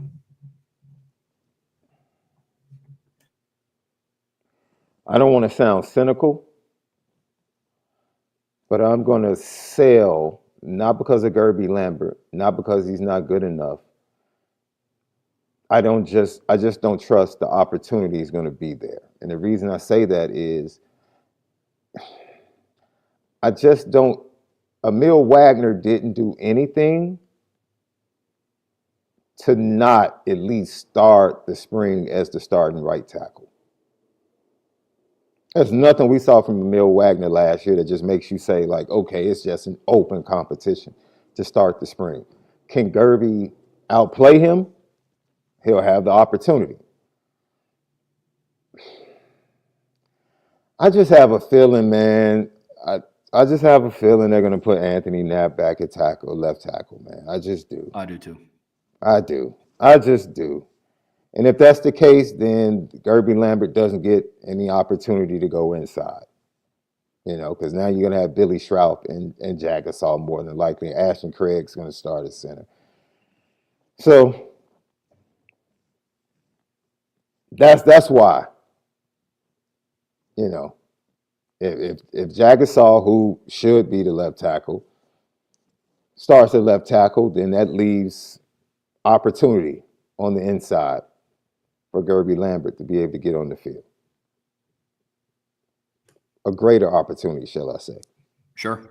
Yeah, so I'm not optimistic about the opportunity, so I'm going to sell it. Fair enough. Buy, sell, hold. The best true freshman player on the team will be on offense this year. No, I just think there's too many options on defense in that defensive class. And but I don't think any of the offensive linemen are going to play this year unless injury, hits the O-line again in camp. So the offensive linemen would be the guys that would have the opportunity. Nah. Offensively, nope. Nah. I'll say this. I would feel more confident in my answer if James Flanagan was an early enrollee, but he's not. Because the tight end room right now is interesting. You got Eli Raridan. He's got to stay healthy this offseason, and he did all last year. But then you have Ty Washington, who's on campus right now, I believe. No. Is Ty Washington on campus yet? No, he's not. No, I think he comes in later. Yep. So right now, the healthy tight ends on your roster are Eli Raridan, walk-on Henry Garrity, Jack Larson, and Kevin Bauman. I think if James Flanagan was an early enrollee, he could battle it out for that number 2 tight end slot between Kevin Bauman and Jack Larson. Agreed. Yep. But outside of that, there's too much in front of the offensive lineman, true freshman, to play this year. And the most talented one, Will Black, I think right now he's not an early enrollee either. So I think that's going to kind of hinder him a little bit. Whereas on the defensive side, Jadon Blair's already there. Madden Faremo is already there. Chris Burgess is already there. Chris Burgess. Look, there's a lot on, and the defense just naturally rotates more than what the offense does at all 3 levels. Mm-hmm. So you go back through and you look, and and we're talking about the defensive class, and Mark Zachary and Dallas Golden aren't even on campus yet. But Jadon Blair is going to be working to get his name thrown into the rotation in the spring. Yep. Madden Faremo is going to be working to put his name in the rotation in the spring. Cree Thomas is already there. Then you never know what it's going to look like and what nickelback depth is going to look like this upcoming season. Because right now on the roster, you have Devontae Smith as a true nickel, and that's kind of it. They were working Carson as a nickel, which I think he's probably going to stay, especially if Bronte ends up being the backup to Leonard as he ended last season. Yeah. I'll sell this because I think it's definitely going to be on defense. Not that the offensive players don't have the capacity to. I think the wide receiver room is too front loaded for Scrap or Burris or Bettis to make the rotation. Yeah, I agree. The running back, I like Nolan James a lot. I just think that the running back room is too, That's a lot to work through as a true Yeah. freshman, right? And the Yeah. return of Jabron Payne, Mm-hmm. so Mm-hmm. So that's where I'm at with that. So I'm selling that one AST. Buy, sell, hold from Irish fan Mini. Not next year or even in the next 3 years, but the overall changes in college football environment led by the the Big 264, aka the Big 10, and the SEC will force Notre Dame to give up its independence.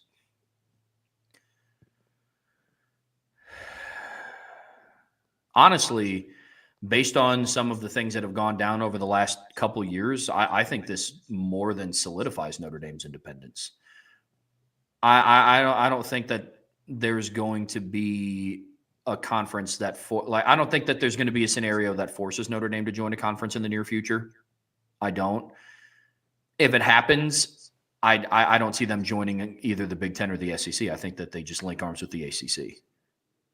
And so the changes that the Big Ten and the SEC are trying to impose on college football, I just don't think will impact Notre Dame that much. And if they do ever have to join a conference one day, it won't be either of those two. It's kind of where I'm at with it, Sean. yeah, where it sits now, any change to the playoffs or the structure of everything, Notre Dame is part of the ratification of that part of the power structure, and everything that has taken place, and Notre Dame winning in this setup strengthens their case for independence. And Jack Swarbrick has been upfront, and I'm sure Pete Bavacco will echo this. When it comes to Notre Dame, the only reason they would give up independence is if they're told you won't have a chance or there's no path for you to get to the playoffs. That's the only thing. If it ever comes to that, then they'll have to give up their independence. I don't see that happening anytime soon. And anytime soon, I'm saying 3 to 5 years, I don't see it. And then to follow up on that submission, buy, sell, hold, the Big Ten and the SEC are in the process of breaking college football. I can see both sides of that, Trev. I would disagree with it because, that's kind of like blaming the symptom. What we're watching the Big Ten and the SEC do is the symptom of what the true illness has been for over a decade, even longer than that at the root of college football. It's the adults in the room being unwilling to let go of power and control and money. They never wanted to do that. And I'm sorry, man, things evolve. Businesses evolve. Like, you went against law. Oh, well, you didn't go against law because it wasn't a law. But once you lost the case, the O'Bannon case, you should have seen the writing on the wall. You knew this was coming and you had time to adjust and you had time to be fair, right? And you kept preaching. You have to be careful that you don't become captive of the same thing that you preach to others. So you can't preach student athlete, student athlete, student athlete, student athlete, and then you get exposed for literally doing everything that goes against that from a business practice. So I think they're just taking advantage of the system right now. This is the system. Trev and I talked about something after the show the other day. Trev was like, what? I'm like, yeah, man. Man, it's the wild, wild west, and everybody's after as much money as they can. You saw what the ACC did yesterday. They're giving the revenue sharing bigger shares to the top teams so they can compete with Big Ten and SEC teams. And the truth of the matter is that's not going to close the gap. So what? You're getting a bigger share of less money. So maybe you can compete with the middle of the road Big Ten and SEC teams or the fourth and fifth best team, but you're not competing with Georgia and Alabama and Ohio State. It's like, from a revenue standpoint, it's not closing any gap. It's not. So, and now they're begging Congress to help. I'm not sure if that can help at this point, but we'll see. Yeah, I don't know if they're necessarily the only factors in breaking college football. I don't think that they're doing anything to try to save it. That's kind of where I'm at with looking at them. Super conferences, I don't think are good for college football. I don't. Having basically two major bullies in the conference, I don't really think that they're helping themselves out. But I also don't think that the Big 12 and the ACC are also really helping themselves out a whole lot either. If there's going to be this kind of under the table alliance with the Big 10 and the SEC, then I think the Big 12 and the ACC kind of need to link arms and do a little bit. I just that's where I'm at with it. And so there's a lot of other things that are breaking college football. I think the Big 10 and the SEC aren't doing anything to help it with how they go about some certain things, but I don't know that if it's just all on them. So for all the reasons that you said, Sean, I'm with you. I'm with you. Buy, sell, hold from BK's personal chef. Penn State's departures of Tyler Warren and Abdul Carter are being overlooked. Penn State is lacking severely in the pass-catching department despite their portal pickups, and even though they have backloaded talent on the D-line and two incredible running backs, this is a two-parter here, they lose two big games in the regular season, miss out on the Big Ten title game, and get bounced either in the first round of the playoffs if they do lose two regular season games and not play for their conference title. I imagine they'll be ranked 9th or lower.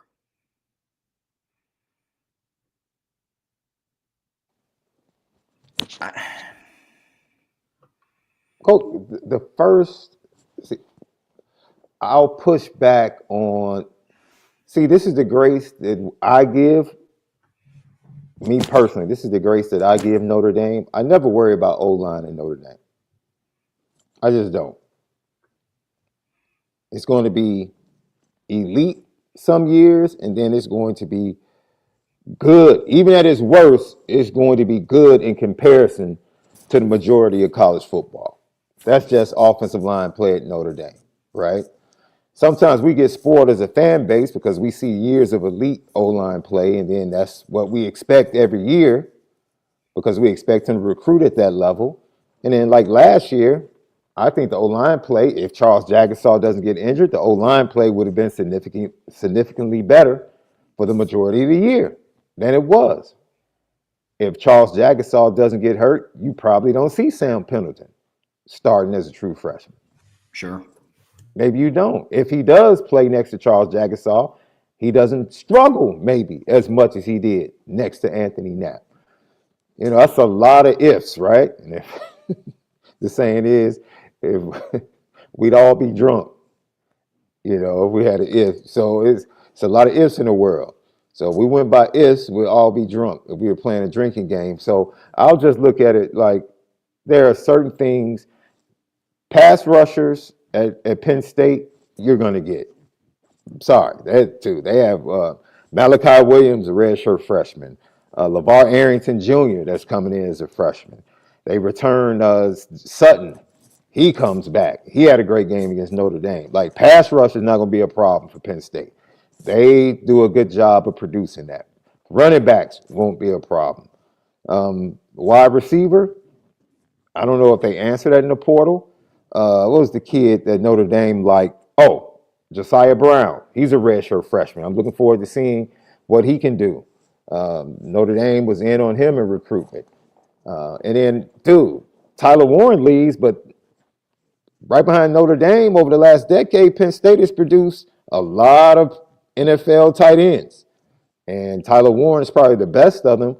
But this kid, Alex Olish, that Notre Dame wanted coming in, he's a pretty talented kid at tight end. So they're not going to have a problem producing tight end. They probably have some other kids just in the weight like Tyler Warren was. So, because that's what they do. They produce tight ends. Will he be elite? I mean, Tyler Warren's the best of all. They've had some pretty good. Yeah, the Luke Reynolds kid is going to be good. They got the oldest kid is right behind him. That's what I'm saying. Like, you have to give the same grace that we as Notre Dame fans give to certain positions with Notre Dame. You give the same grace to Penn State because they consistently produce in those positions. So they lose Tyler Warren, but they got plenty sitting behind him, waiting to get their shot. And they return. Their offensive line is going to be pretty good. You talked about what Texas A&M is bringing back. Penn State's bringing it back. I think T.J. Shanahan transferred over to play center from Texas A&M. They bring back the majority of their guys in the offensive line that they look pretty good against Notre Dame to me, establishing the run. They do have 2 tough games. Oregon at home is the pivotal game for me. I don't trust them going to Ohio State. I just don't. In that situation, I just don't trust them going up to Ohio State. Is this the year Drew Aller becomes a guy? Can he become that difference maker for them? You know, and elevate guys. It's a possibility. And then they bring their running backs back. So I think their floor is like 2 losses in the Big Ten. You know, but I don't think – I think they actually have a good shot of beating Oregon at home. I do too. So, yeah. I do too. I mean, we're talking about – yeah, I'm selling this one too because here's the thing. Don't get too caught up in like some of the names on their schedule from this past season. One, they start out and have probably one of the easier, if not the easiest, schedules to begin the season. They're at home against Nevada. They're at home against FIU. Then they're at home against Villanova. And then they have a bye. And then they're at home against Oregon, who lost a ton from this past season. At Ohio State, we'll kind of see. And yes, Ohio State lost a lot, but I think by November 1st, they're going to kind of have their bearings about them a little bit with a lot of the new pieces that they're going to have on the team this upcoming season. Look, I understand like all the narratives about James Franklin and not being able to win the big games. I think some of the playoff conversation is just going to depend on who gets the draw and where they're at. To be honest with you, I don't see Penn State getting bounced in the first round, especially if they host. I just don't. SMU was a really, really good football team last season, and Penn State handled them. And then in the next round, they played Boise State on a neutral site. Let's just call a spade here. Penn State's path to getting to the semifinals was significantly easier than what Ohio State and Notre Dame's path to getting to the semifinals was. So they could end up with a similar draw. Who knows? Penn State didn't get a bye this last playoff. I think that they are one of the favorites to make it back to the Big Ten championship game. I think that they're more of a favorite to make it back to the Big Ten title game than what Oregon is to win it because they're the returning Big Ten champs. That's how I look at it. But they went and they replaced Tom Allen with Jim Knowles, a good, proven defensive coordinator that's coming off of a national championship win. And they have Andy Kotelnicki, who schemed up a lot of great things for this offense this past season. Penn State has one of the most veteran returning quarterbacks in the country, next to Cade Klubnik and Garrett Nussmeier. And I know, Sean, you and I were talking about Jalen Daniels coming back at Kansas. I mean, he'll be back. Kevin Jennings is coming back at SMU, but Drew Aller is one of the more experienced quarterbacks coming back. I'm always going to hold that with some weight. Yeah. Always will. Once you pair that with a fantastic run game like we broke down Nicholas Singleton and Katron Allen, man, I'm not somebody that overlooks those losses, but their entire team last year wasn't just Abdul Carter and Tyler Warren. No. It just wasn't. No. So in the same light that all of Notre Dame's defense wasn't just Xavier Watts. I look at that very similarly. So that's where I'm at.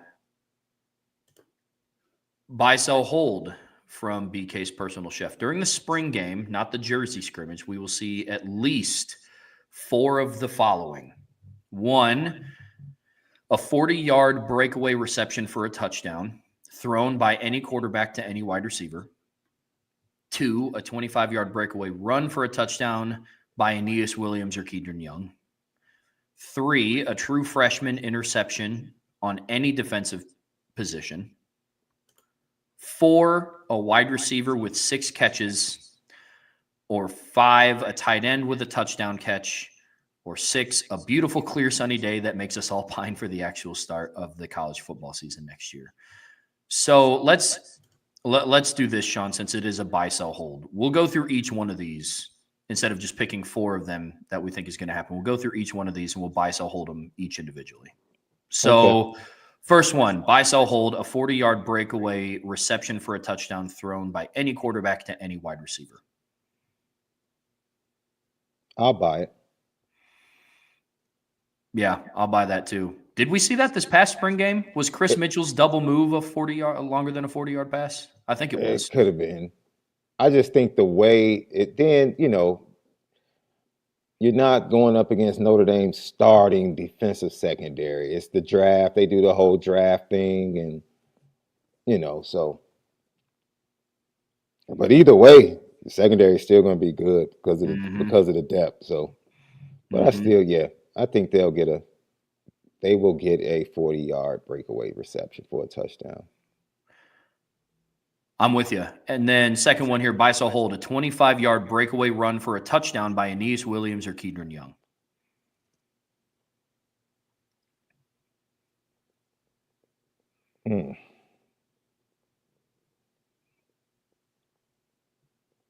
I'll buy it. Heck, I'll just buy it. Yeah. What the heck? I'll buy it. I like it. Next one, a true freshman, buy, sell, hold, a true freshman interception by any defensive position.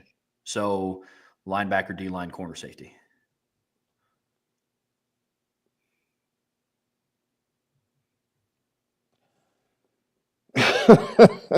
I was about to say something, but let me stop. I had to stop myself, Trev. Oh, man. I'll hold on that one.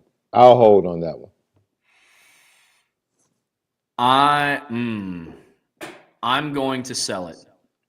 And I'm more going to sell it from I don't want to watch a quarterback while this competition's going on throw an interception to a true freshman in the blue gold game. I think I'd be more apt to because, the true freshmen that are on campus right now that could. Madden Faramo maybe, Jadon Blair, Cree Thomas is there right now. Mark Zachary and Dallas Golden still aren't. Yeah, I'm gonna sell that one. Then the next one's on here, a wide receiver with 6 or more catches.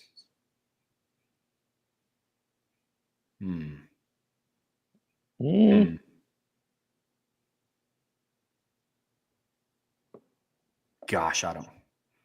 You know what? We're having fun today. I'll buy it. I think Cam Williams has an awesome spring game. I'll say that. I think he goes for 6 or more catches. 3 catches for 80 yards would be awesome. I don't need the 6 catches. Just give me 3 for 80, and I'm cool. Fair enough. How about 6 for 160? We'll just double it. We'll double the output there, Sean. Cam Williams goes off. Buy, sell, hold, a tight end touchdown catch. Oh, yeah. What's Notre Dame without a touchdown from the tight end? Yep. I'm going to say it's Jack Larson.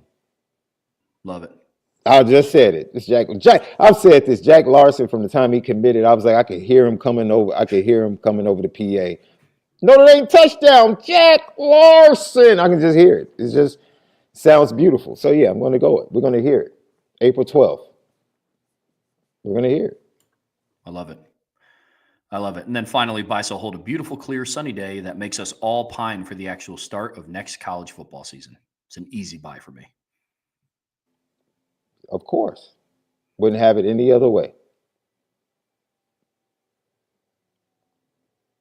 I'm with that. I hope it's nice out. I'll say that.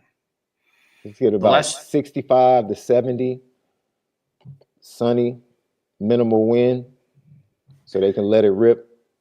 The last spring game that I was at, it was me, Lauren, and my dad. And it was, it was the 23 one. We went and watched Sam Hartman. And it was like freezing rain at one point. It was very cold. It was very, very cold. Next one, buy, sell, hold from Darvis. Adon Schuler is an All-American this season. What do you think, Sean?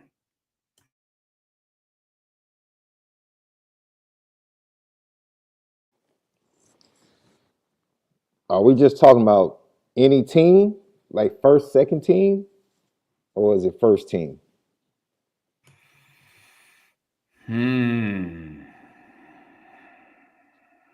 I guess just any. Any? Yeah. Yeah. I'll buy it. I'll buy it. He can make a second, third team, All American. Yeah, I could see him being a second team All American this upcoming season. Higher workload. He's going to step into the role of needing to kind of fill that void as Xavier Watts being the in the right moment at the right time guy. Big plays and big moments. So yeah, I'll definitely buy that. And then buy, sell, hold. One of the linebackers is an All American.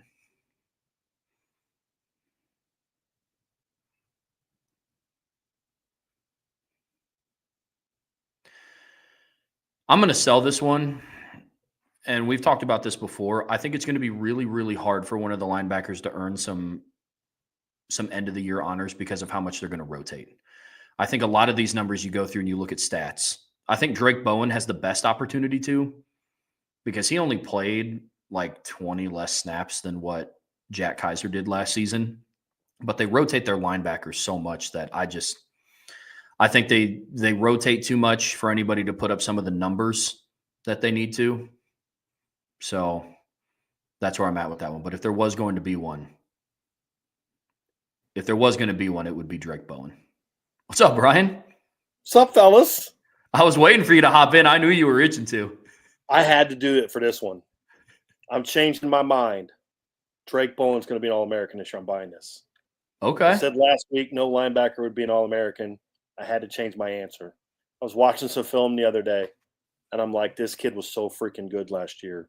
Like, even better than I thought. And I just have a feeling that they're going to leave him on the field a little bit more than maybe we thought last year. And he's my pick. He's my pick. He was so close to so many more big plays this year. Year one as a starter. I look at it like year two.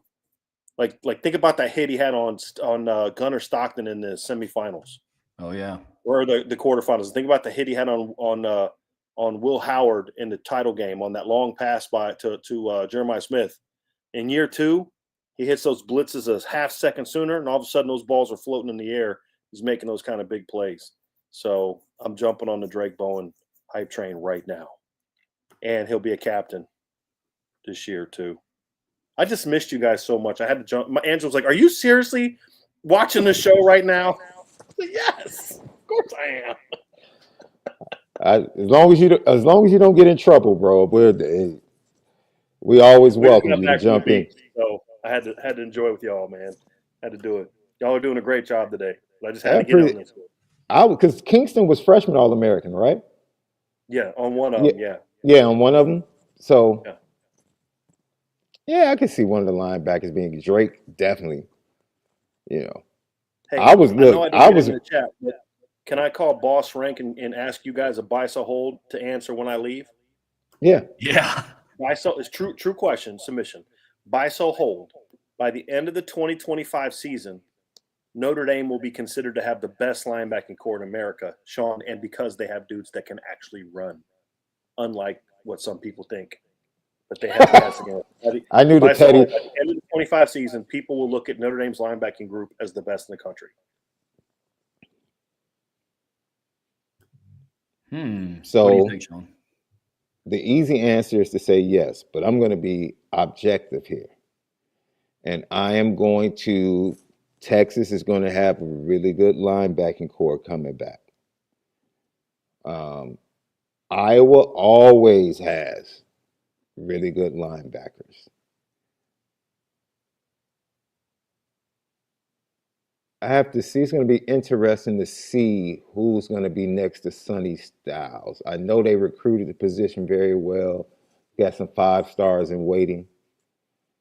So I'll hold on Ohio State. Yeah, Arvell Reese.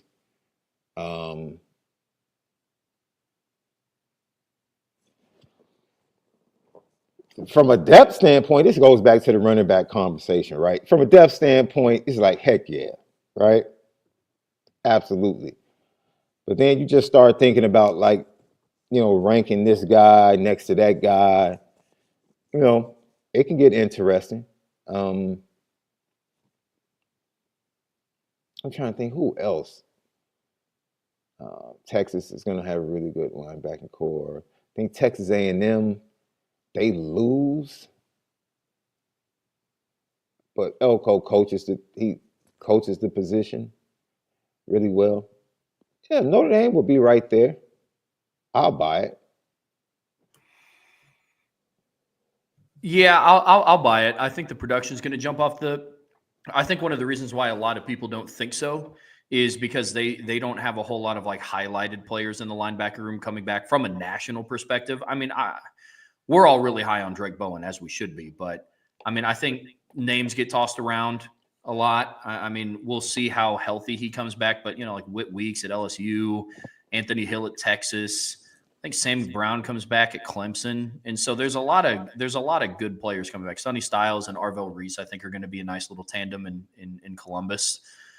But I think through and through, from effectiveness on the field, I would buy that. Between Drake Bowen, Jalen Sneed, Jaden Osbury, Kingston Viliamasa, who I have an article coming out later today about, Madden Faramo, and that's still not even talking about some of the young guys that have been waiting. Teddy Rizak. Yeah. Preston Center. Yeah. I'll buy that. Notre Dame has recruited the position the last 3 seasons about as well as anyone. I think Georgia's taken a step back in linebacker recruiting, in my opinion. Like I said, schools like Iowa, just consistent. Ohio State, consistent. Texas has really recruited the heck out of the linebacker position the last 2 to 3 years. So, but Notre Dame's right there. They're right there. Yeah, I think their linebacker room is going to take a jump. I do. I'm with that. Buy, sell, hold from Jalen G. Notre Dame will add a tight end in the spring transfer portal.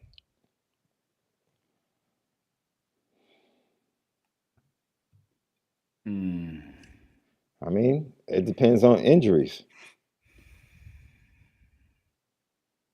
We've talked about it before in shows. I would do something like move Preston Center to tight end before I would go out and get a spring portal edition. Brian's mentioned that. Yeah, Brian's mentioned that. And by the way, no, we didn't want to sell on the bosses, buy, sell, hold. We're just being objective here, okay? Just being objective.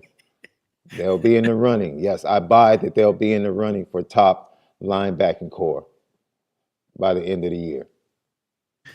I think I don't know if I would either after the spring portal, also because Ty Washington isn't on campus yet, and he won't be until after the spring. Right. So I don't know if you want to go out and get another guy, because after the spring is when James Flanagan comes in. After the spring is when Ty Washington comes in. It's still TBD on what Cooper Flanagan's role is going to be in 2025. I don't know what his injury is. You get Coop back middle of the season. That's a great addition in the middle of a season. But once again, that's overall health. Overall health is going to dictate what needs to be done. Yeah. I'm with that. Buy, sell, hold. For the season, KK Smith will have over 300 receiving yards.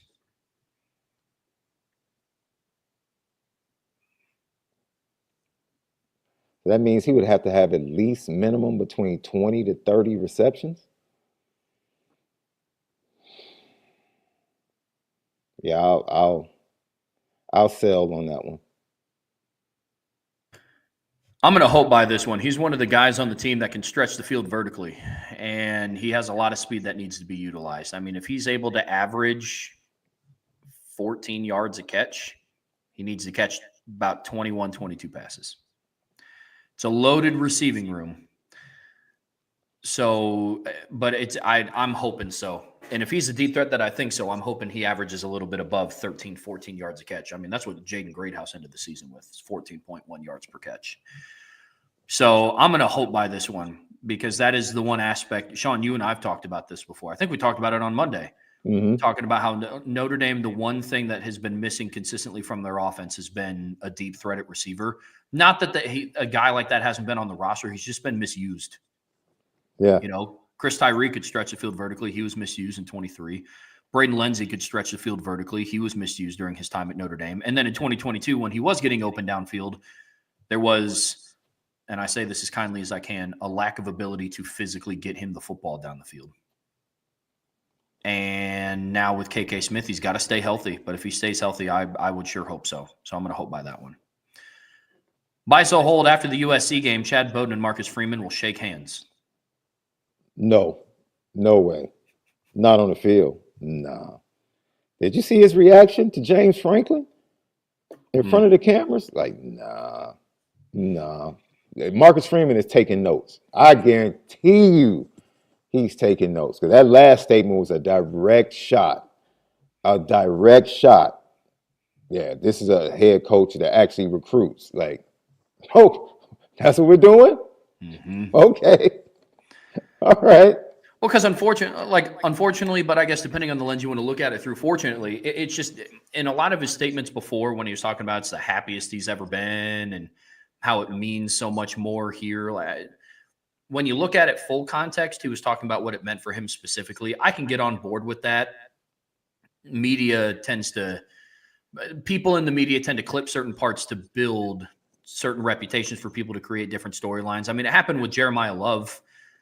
Yeah, Jeremiah Love was quoted by saying, "We want Ohio State" before the national championship game. Whoever put that out didn't fill in the rest of the quote, where he proceeded to say, because they're the best team in the country and we want to play the best and beat the best.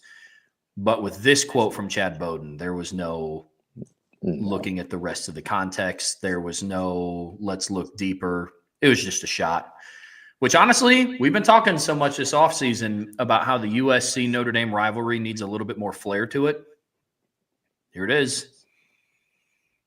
So I'm happy with it, if I'm being honest. Yeah. And I trust the evaluation of the staff, right? Like, going back to the tight end question, they could have gone and got a tight end in the portal.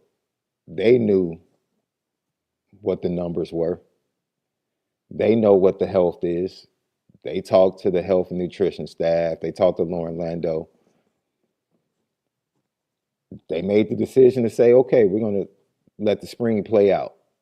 And that'll determine, because we have Washington coming in the fall. We have Flanagan coming in, being added to the room after the spring.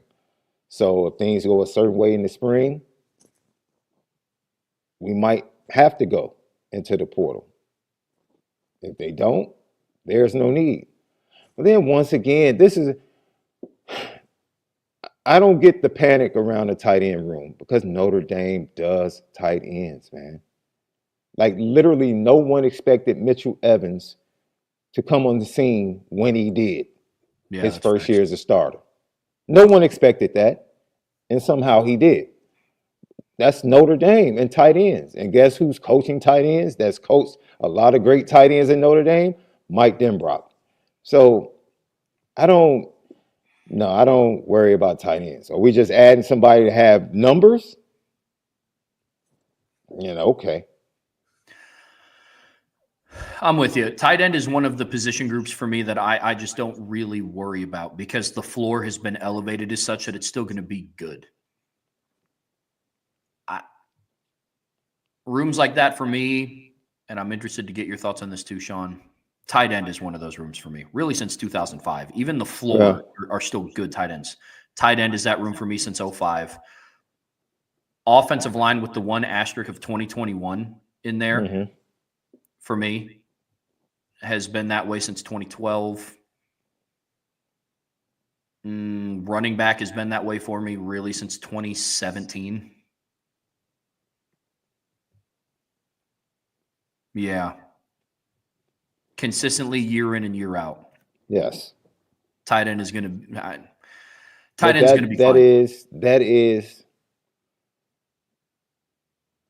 That's what happens when, what I love, and this goes to Chad Bowden, like, you were a piece. Marcus Freeman chose to build a program rather than a team or a series of teams. And you know that by how consistent he was during the down times. He Yeah. never changed his message because he was building a program. Like, I'm building a program, and this is the foundation of our program. And so when you build programs, you know, the teams are going to be different year to year, but you're setting the standard of the program. And I think now that has been set. And now you're talking about Notre Dame historically, the standard has already been set in the tight end room. The standard has already been set in the offensive line room. We're looking for that standard now, hopefully, to be changed and set in the quarterback room, in the wide receiver room. That standard didn't exist for a long time in the defensive backfield room. Now it does exist, so, tight end just happens to be one of those areas where, the expectation, Mike Denbrock, I promise you, isn't looking around that room saying, woe is me. No, man. I mean, the only thing that's kind of held back the tight end room the last couple of years has been injuries. The ceilings are really high. Eli Raridan had a really high ceiling. He just couldn't stay healthy the early part of his career. 2 ACL tears in 10 months. That's tough. That's not a skill thing. The only way I see him going to the transfer portal for another tight end is if somebody gets hurt. Like if Eli Raridan gets hurt, then yeah, I could see them going to the transfer portal, maybe. Because then you're asking either a redshirt freshman and Jack Larson to step up, Ty Washington to transfer, or a true freshman and James Flanagan, or Kevin Bauman going into his 6th season, who's probably the most injury-riddled of the bunch. Then I could, but not just for the sake of adding another body to that room. There's no point. But injuries is what's held that room back. If Cooper Flanagan wasn't hurt, you're going into this season with... You're super excited about Eli and Cooper. Yeah. And Cooper Flanagan's not hurt. No one is talking about depth. Nobody is talking about add. You have 2 really good tight ends. Yeah. Yep. I mean, and I understand people wanting the tight end room to return back to like what it was. But here's the thing to look at it real. I went and I broke down some stats of some of the tight ends, and outside of the 2020 season and the 2021 season, well, really 21 and 22, and honestly, mostly 22 because of how much Michael Mayer was their entire passing offense. The great tight ends weren't putting up 1,000-yard receiving years. I mean, Cole Kmet in 2019 was a game changer in that offense, I thought. Yeah. Thought he played really well. Chase Claypool was an 1,000-yard receiver. They were a great complement to each other. Mitchell Evans and Cole Kmet had the same amount of receptions in their final years in South Bend. Cole Kmet had 3 more receiving touchdowns than him. Now, mind you, he had 3 more receiving touchdowns in less games. But Mitchell Evans was almost a non-factor at the start of the season because he was 9 months removed from an ACL tear. And he was able to come back and do the same things. He had less than 100 yards more receiving, Cole Kmet did, than Mitchell Evans. So I think that there's some people that want the tight end room to look like how it did in 22 with Michael Mayer, who ended the season with like 809 yards, 67 receptions, 9 touchdowns. That's what we're expecting Malachi Fields and Jaden Greathouse to do.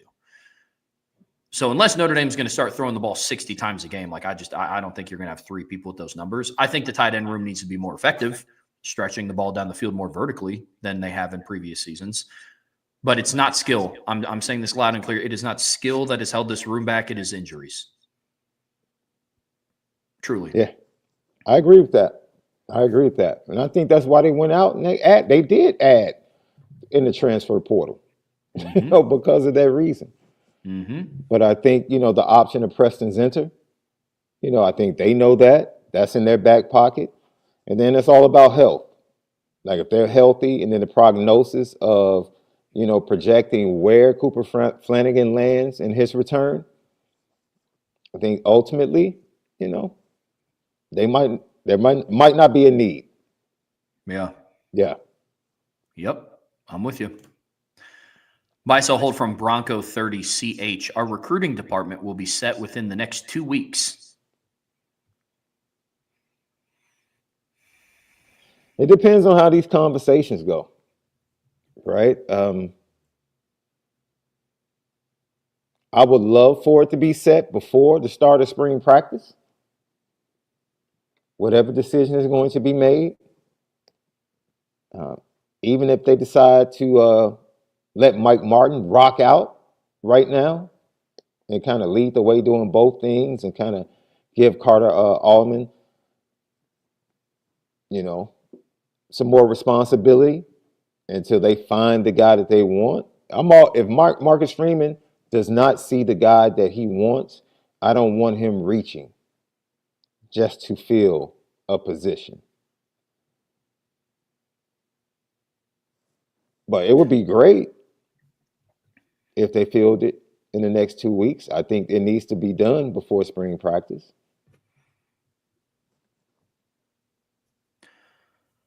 I don't have a whole lot of input with this one just because I'm not entirely sure, just being fully transparent.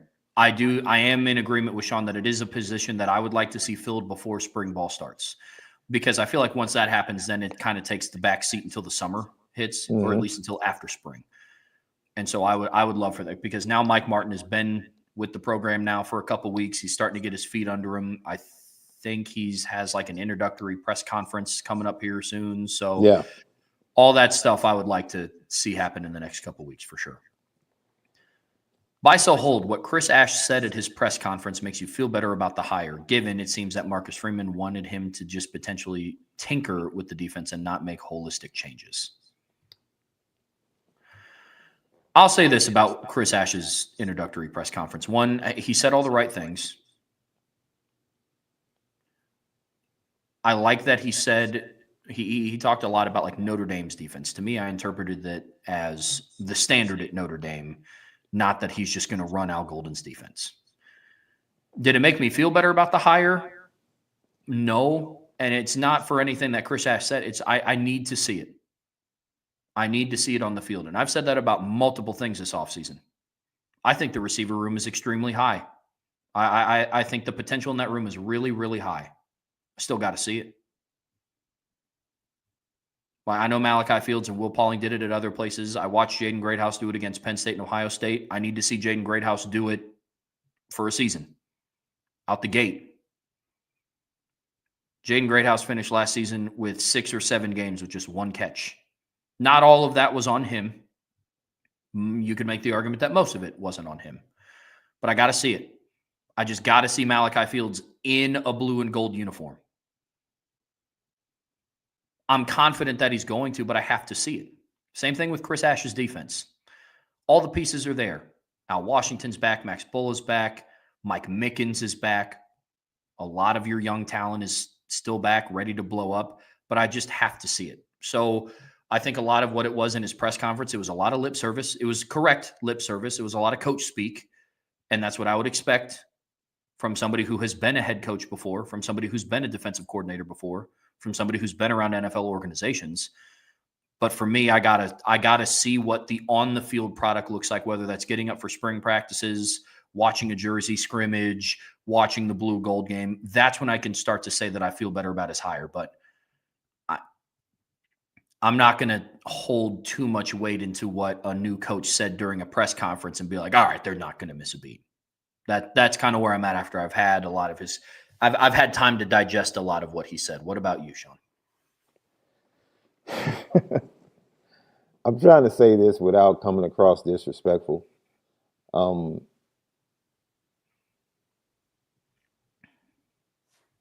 It's not hard to figure things out when you step into, you start to watch film, Trev. Okay? We're going to play a lot of man-to-man. Our secondary is going to be good. Like philosophy-wise, there's really nothing to figure out. Our linebackers are really fast. Right? So there's really not a lot to figure out. Now your field, in-game, play calls, approach, taking away. Al Golden was really good at forcing the play caller to go to something that wasn't his primary objective. He forced offensive coordinators to play left-handed or opposite-handed. Those are the things that I'm more interested watching Chris Ash, do. and execute, just the flow of the game and preparation and your approach to opposing offenses. As far as like what we're going to do and philosophy, that's already locked in. Like he would be a fool to come in and change that. Like we're about to go heavy zone and off man coverage. Like what? For what? And he's an aggressive defensive coordinator anyway. So, I think his personality kind of fits what Notre Dame does, and he comes in and tinker. I think the tinkering will be just like anybody else. We knew what Al Golden's go-to was in big situations, and it was pressure, and it was majority of the time linebacker pressure, right? Maybe Chris Ash's go-to thing is slot blitzes a little bit more, corner blitzes a little bit more, more safety blitzes rather than both linebackers just lining up at the line of scrimmage. Those are the little small nuances of how he wants to go about executing things and showing things. Does he want his linebackers to disguise more than Al Golden? That's the tinkering, I guess, that we probably will see. So I can. Did I feel better? I did feel better about his comment about playing time in the spring. And he talked about like, guys are going to, they're going to dictate who starts, for those open spots. Like, no, I'm not coming in looking at the roster saying, oh, this guy's the veteran. So no. That's fair. That did make me feel better too. I'm with that. Yeah. Yeah. I mean, you and I are in agreement, man. We just got to see a lot of stuff until I feel better. And we're going to find out quickly because their first two games are against Miami and Texas A&M. Mm-hmm. But there will be nuances that we can see throughout the fall, throughout spring camp, how he carries himself at practice, the adjustments that he makes. Because I'm telling you right now, with three quarterbacks that have the ability to push the ball down the field like what that offense has, the offense is going to give the defense some work this offseason. So they're going to be going up against some really good players in practice. Jaden Greathouse was a problem last spring with Al Golden and that defense. So it's going to be interesting to see how this season progresses as well. But I'm with that. Absolutely. Another one from Bronco 30CH. Buy, sell, hold. The longer Notre Dame keeps Mike Mickens on staff, the less his leaving inevitably will affect us. Given the fact that we will continue to create a consistency at DB and be known as a school for DBs.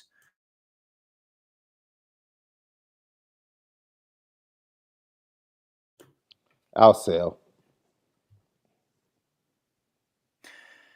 Yeah. Look, Look. I'm not about. I can't downplay what Mike Mickens means. He was just voted like the #1 recruiter. Like, it's the reason why the defensive backfield and the talent has improved. Without getting consensus 5 stars. Well, because it goes back to that comment. Why is Notre Dame known as a school now that can produce DBs? Now, and it still has to be shown through a more consistent level. In 2018, you had Julian Love, then you kind of had a little bit of a lull, and then you had Cam Hart, and then Ben Morrison, and now you have Christian Gray and Leonard Moore. You have Dallas Golden and all those guys coming in, Mark Zachary. But why are those people there? It's not just because it's Notre Dame. It's because you have a heck of a recruiter that's bringing those guys in and a heck of a developer that knows what to do with the talent when they get to South Bend. Mm-hmm. Whenever it happens, if Notre Dame loses Mike Mickens, that's going to be a blow. I get your point of this submission of saying that the more Mike Mickens can continue to build up Notre Dame as potentially being a school that is known for producing good defensive backs. I get that. But what have the trends shown us throughout? I mean, Alabama was always known as a stout defensive school, right? But when Kirby Smart left and he became a head coach, Alabama's ability to be that consistently defensively dominant school kind of started to diminish a little bit. Heck, as great as Kirby Smart is, when Fran Brown left, it impacted the secondary at Georgia Mm-hmm. in recruiting and in coaching. Mm-hmm. So when you have a really good elite positional coach, you can't undervalue that. You can't undervalue that. I don't care if and when he leaves, it's going to hurt all the same. Mm-hmm. It's going to hurt all the same. Yeah. You know, you might have more of a cushion because might have more players in the pipeline. And don't forget, he's coaching safety and cornerback and recruiting both. So the impact will be felt. mhm. So this is a definite sell for me. There is one more in here, but I don't know if it loaded in. So let me get that pulled up here really quickly because I want to make sure that we get to it. Brian sent it to me while we Okay. were. So we have one in here from Wade Garrett, and I'm sorry that you guys cannot see it. I thought it was going to refresh when I shared it, but it did not. So buy, sell, hold from Wade Garrett. The 2026 recruiting class will be better than the 2025 recruiting class, according to your own evaluations and grading. Buy. Quick. I didn't no pause. Buy. I said that last year. So I said that last year.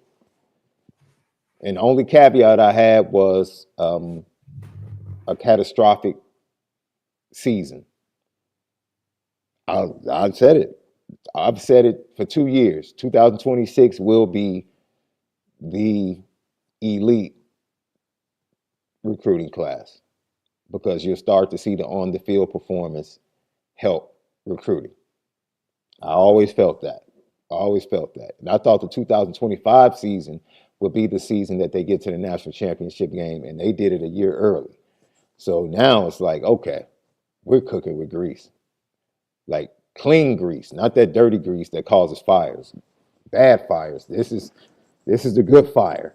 So yeah, man, absolutely. And they're off to a really, really good start. Really good start. You know, is the departure of Chad Bowden somewhat a hurdle, unseen? Possibly, but I don't think it changes a thing. I think the momentum for this 26 class is really good. It's off to a really good start, good foundation. And then you go through and you look at just the wide receiver class alone has a chance to be better than what the 25 class was with some of the targets that they have on their board. They got to close, but I like a lot of the guys they have on there right now. Noah Grubbs, Tyler Merrill, Thomas Davis, all those guys are going to be really impactful to the class. So, yeah, I'd buy that too. Yeah. I'd buy that too. The last one that we have on here, Sean, was submitted in the chat. So give me a second to get that pulled up here. We'll get that one away. So now you guys get to see our faces a little bit up closer. Apologies. But we have one more in here from Peter Freibert. And it says, buy, sell, hold, Drake Bowen will be a captain for the 2025 season. I predicted that when he committed. He's just that type of kid. You spend time with him, you spend time with his family. It's like, okay, yeah, he's one of these kids. Yeah. This is a very easy buy for me. Mm-hmm. I'll go as far to say I think there's going to be more junior captains on this team than there are going to be senior captains. I can see that. Because, one, it's just I think that there's just going to be more kids in the junior class that are starting. Mm-hmm. And one of the seniors that could potentially be a captain isn't even on campus yet. Malachi Fields was a captain for Virginia. He was.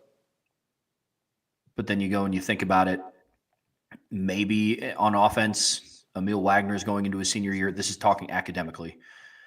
Emil Wagner, Billy Schrouth, Ashton Craig. But outside of that, Jags isn't. Knapp obviously isn't. Mm-hmm. Just other people in contention to start. Gerby Lambert obviously isn't. Sullivan Absher wouldn't be. And then on defense, you have Gabe Rubio. He's going into his 5th year. Devontae Smith is a senior transferring in. Jalen Stroman's a senior transferring in. But then you look at the junior class. You got Adon Schuler, Drake Bowen, Christian Gray on offense. You have Jaden Greathouse. You have Jeremiah Love. Yep. Yeah. So, but no, Peter, in regards to your submission, that's a definite buy for me. And kind of one of the easier buys that we've had. I think he's absolutely going to be a captain. Well, look, folks, that's going to do it for us on Buy, Sell, Hold today. Sean, it was a pleasure getting to do your first Buy, Sell, Hold with you. That was a lot of fun. Man, it was a pleasure doing my first buy, sell, hold. I like this. I like the vibe. I like this flow. I might have to jump in as a third party sometimes, man. Might have to, man. We might have to. Well, look, folks, thank you guys so much for the really good submissions today. I will be back tomorrow with a special guest for the 1 o'clock show. And that will be, 1 o'clock tomorrow on the IB channel. But to make sure that you guys stay in the loop, be sure to hit that like button, hit that subscribe button, hit that notification bell. Share this podcast with your friends and family, anybody that you know loves Notre Dame as much as you do. I will be back and live with IB Nation Sports Talk tonight, and that goes live at 5. So be sure to catch me and Sean Stiers on that show. We get double Sean duty today, Mr. Davis. So we're gonna be rolling on the podcast today. But in order to make sure that you are in the loop, please be sure to hit that notification bell so you know when we go live. And the best way to support what we do here is support go and subscribe on the premium message boards at boards.irishbreakdown.com. So until further ado, until I see you guys again very soon in a couple hours, that's Sean Davis. I'm Trevor Trowbridge. We'll see you back here very soon on the Irish Breakdown podcast.